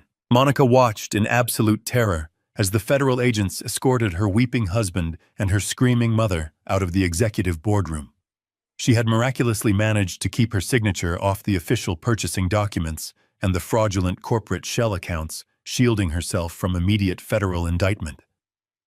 However, that legal separation offered her no genuine protection from the crushing reality of her new circumstances. The bank had seized her magnificent estate at dawn. The federal government had already frozen their mutual bank accounts to secure the initial collateral for the $15 million toxic cleanup. She was left entirely destitute. I stood quietly near the head of the glass table and watched my private security team politely but firmly escort her out of the corporate building. She left with absolutely nothing but the designer clothing she was wearing on her back. The boardroom slowly emptied, leaving me standing alone with Gregory. I walked over to the towering floor-to-ceiling windows that overlooked the bustling city streets far below. I watched the sleek federal cruisers activate their flashing lights, pulling away from the curb and carrying the remnants of my treacherous family straight toward their ultimate ruin. I felt a profound sense of quiet descend upon the room, a deep stillness that I had not experienced in over a year. I turned my gaze away from the glass and looked directly at Gregory, who was efficiently gathering the remaining legal documents into his leather briefcase. I instructed him to draw up the necessary paperwork to permanently and irrevocably disinherit Derek from my estate. I told him to completely restructure my personal will and the foundational corporate bylaws of Blake Holdings. I wanted my vast shares reallocated directly to the loyal, long-standing employees who had actually bled and sacrificed to help me build this empire from nothing. Furthermore, I directed Gregory to establish a massive, independently managed scholarship foundation. I wanted to dedicate a significant portion of my wealth to funding underprivileged, hungry young entrepreneurs who possessed genuine ambition rather than inherited entitlement. Gregory nodded with deep professional respect, confirming that the new legal directives would be executed flawlessly by the end of the week. I walked back to my desk and opened the bottom drawer, retrieving a heavy crystal decanter filled with aged, exceptionally expensive bourbon. I poured a generous measure into a thick glass, the amber liquid catching the soft light, filtering through the overcast sky. I took a slow, deliberate sip, letting the familiar warmth radiate through my chest. I was a 70-year-old man, entirely single, standing alone in a massive corporate fortress. I had just permanently lost my only son to an incurable disease called greed. A lesser man might have collapsed under the staggering weight of that heartbreaking reality. A lesser man might have wept for the shattered illusion of a loving family. Yet as I stood there staring out at the breathtaking city skyline I had conquered so many decades ago, I felt absolutely no sorrow. I felt no lingering traces of grief or parental regret. I had surgically excised a malignant spreading cancer from my daily life before it could completely consume my hard-earned legacy. I had protected the sprawling empire I loved, and I had reclaimed total, undeniable sovereignty over my own existence. The air in my office finally felt clean, crisp, and entirely breathable. I took another slow sip of the rich bourbon, savoring the magnificent taste of absolute victory. My grand legacy was finally completely secure, perfectly insulated from the treacherous leeches who had desperately tried to drain it dry. I knew the coming days would bring countless loud whispers across the bustling financial district. But those ignorant whispers meant absolutely nothing to me anymore. I had survived the absolute worst betrayal imaginable, and I proudly emerged sharper, infinitely stronger, and completely victorious against all terrible odds. Blood does not guarantee loyalty, and family is never an excuse to tolerate betrayal. We spend our lives sacrificing to provide for our children, hoping they will inherit our ethics along with our wealth. But when greed poisons their hearts, you must have the courage to stop being their safety net. True love sometimes means letting them fall into the terrible consequences of their own devastating actions.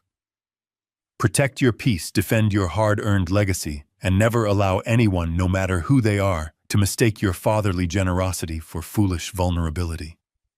You owe yourself the respect they denied you. If this story proved that karma always comes back to collect its massive debts, hit that like button to show your support.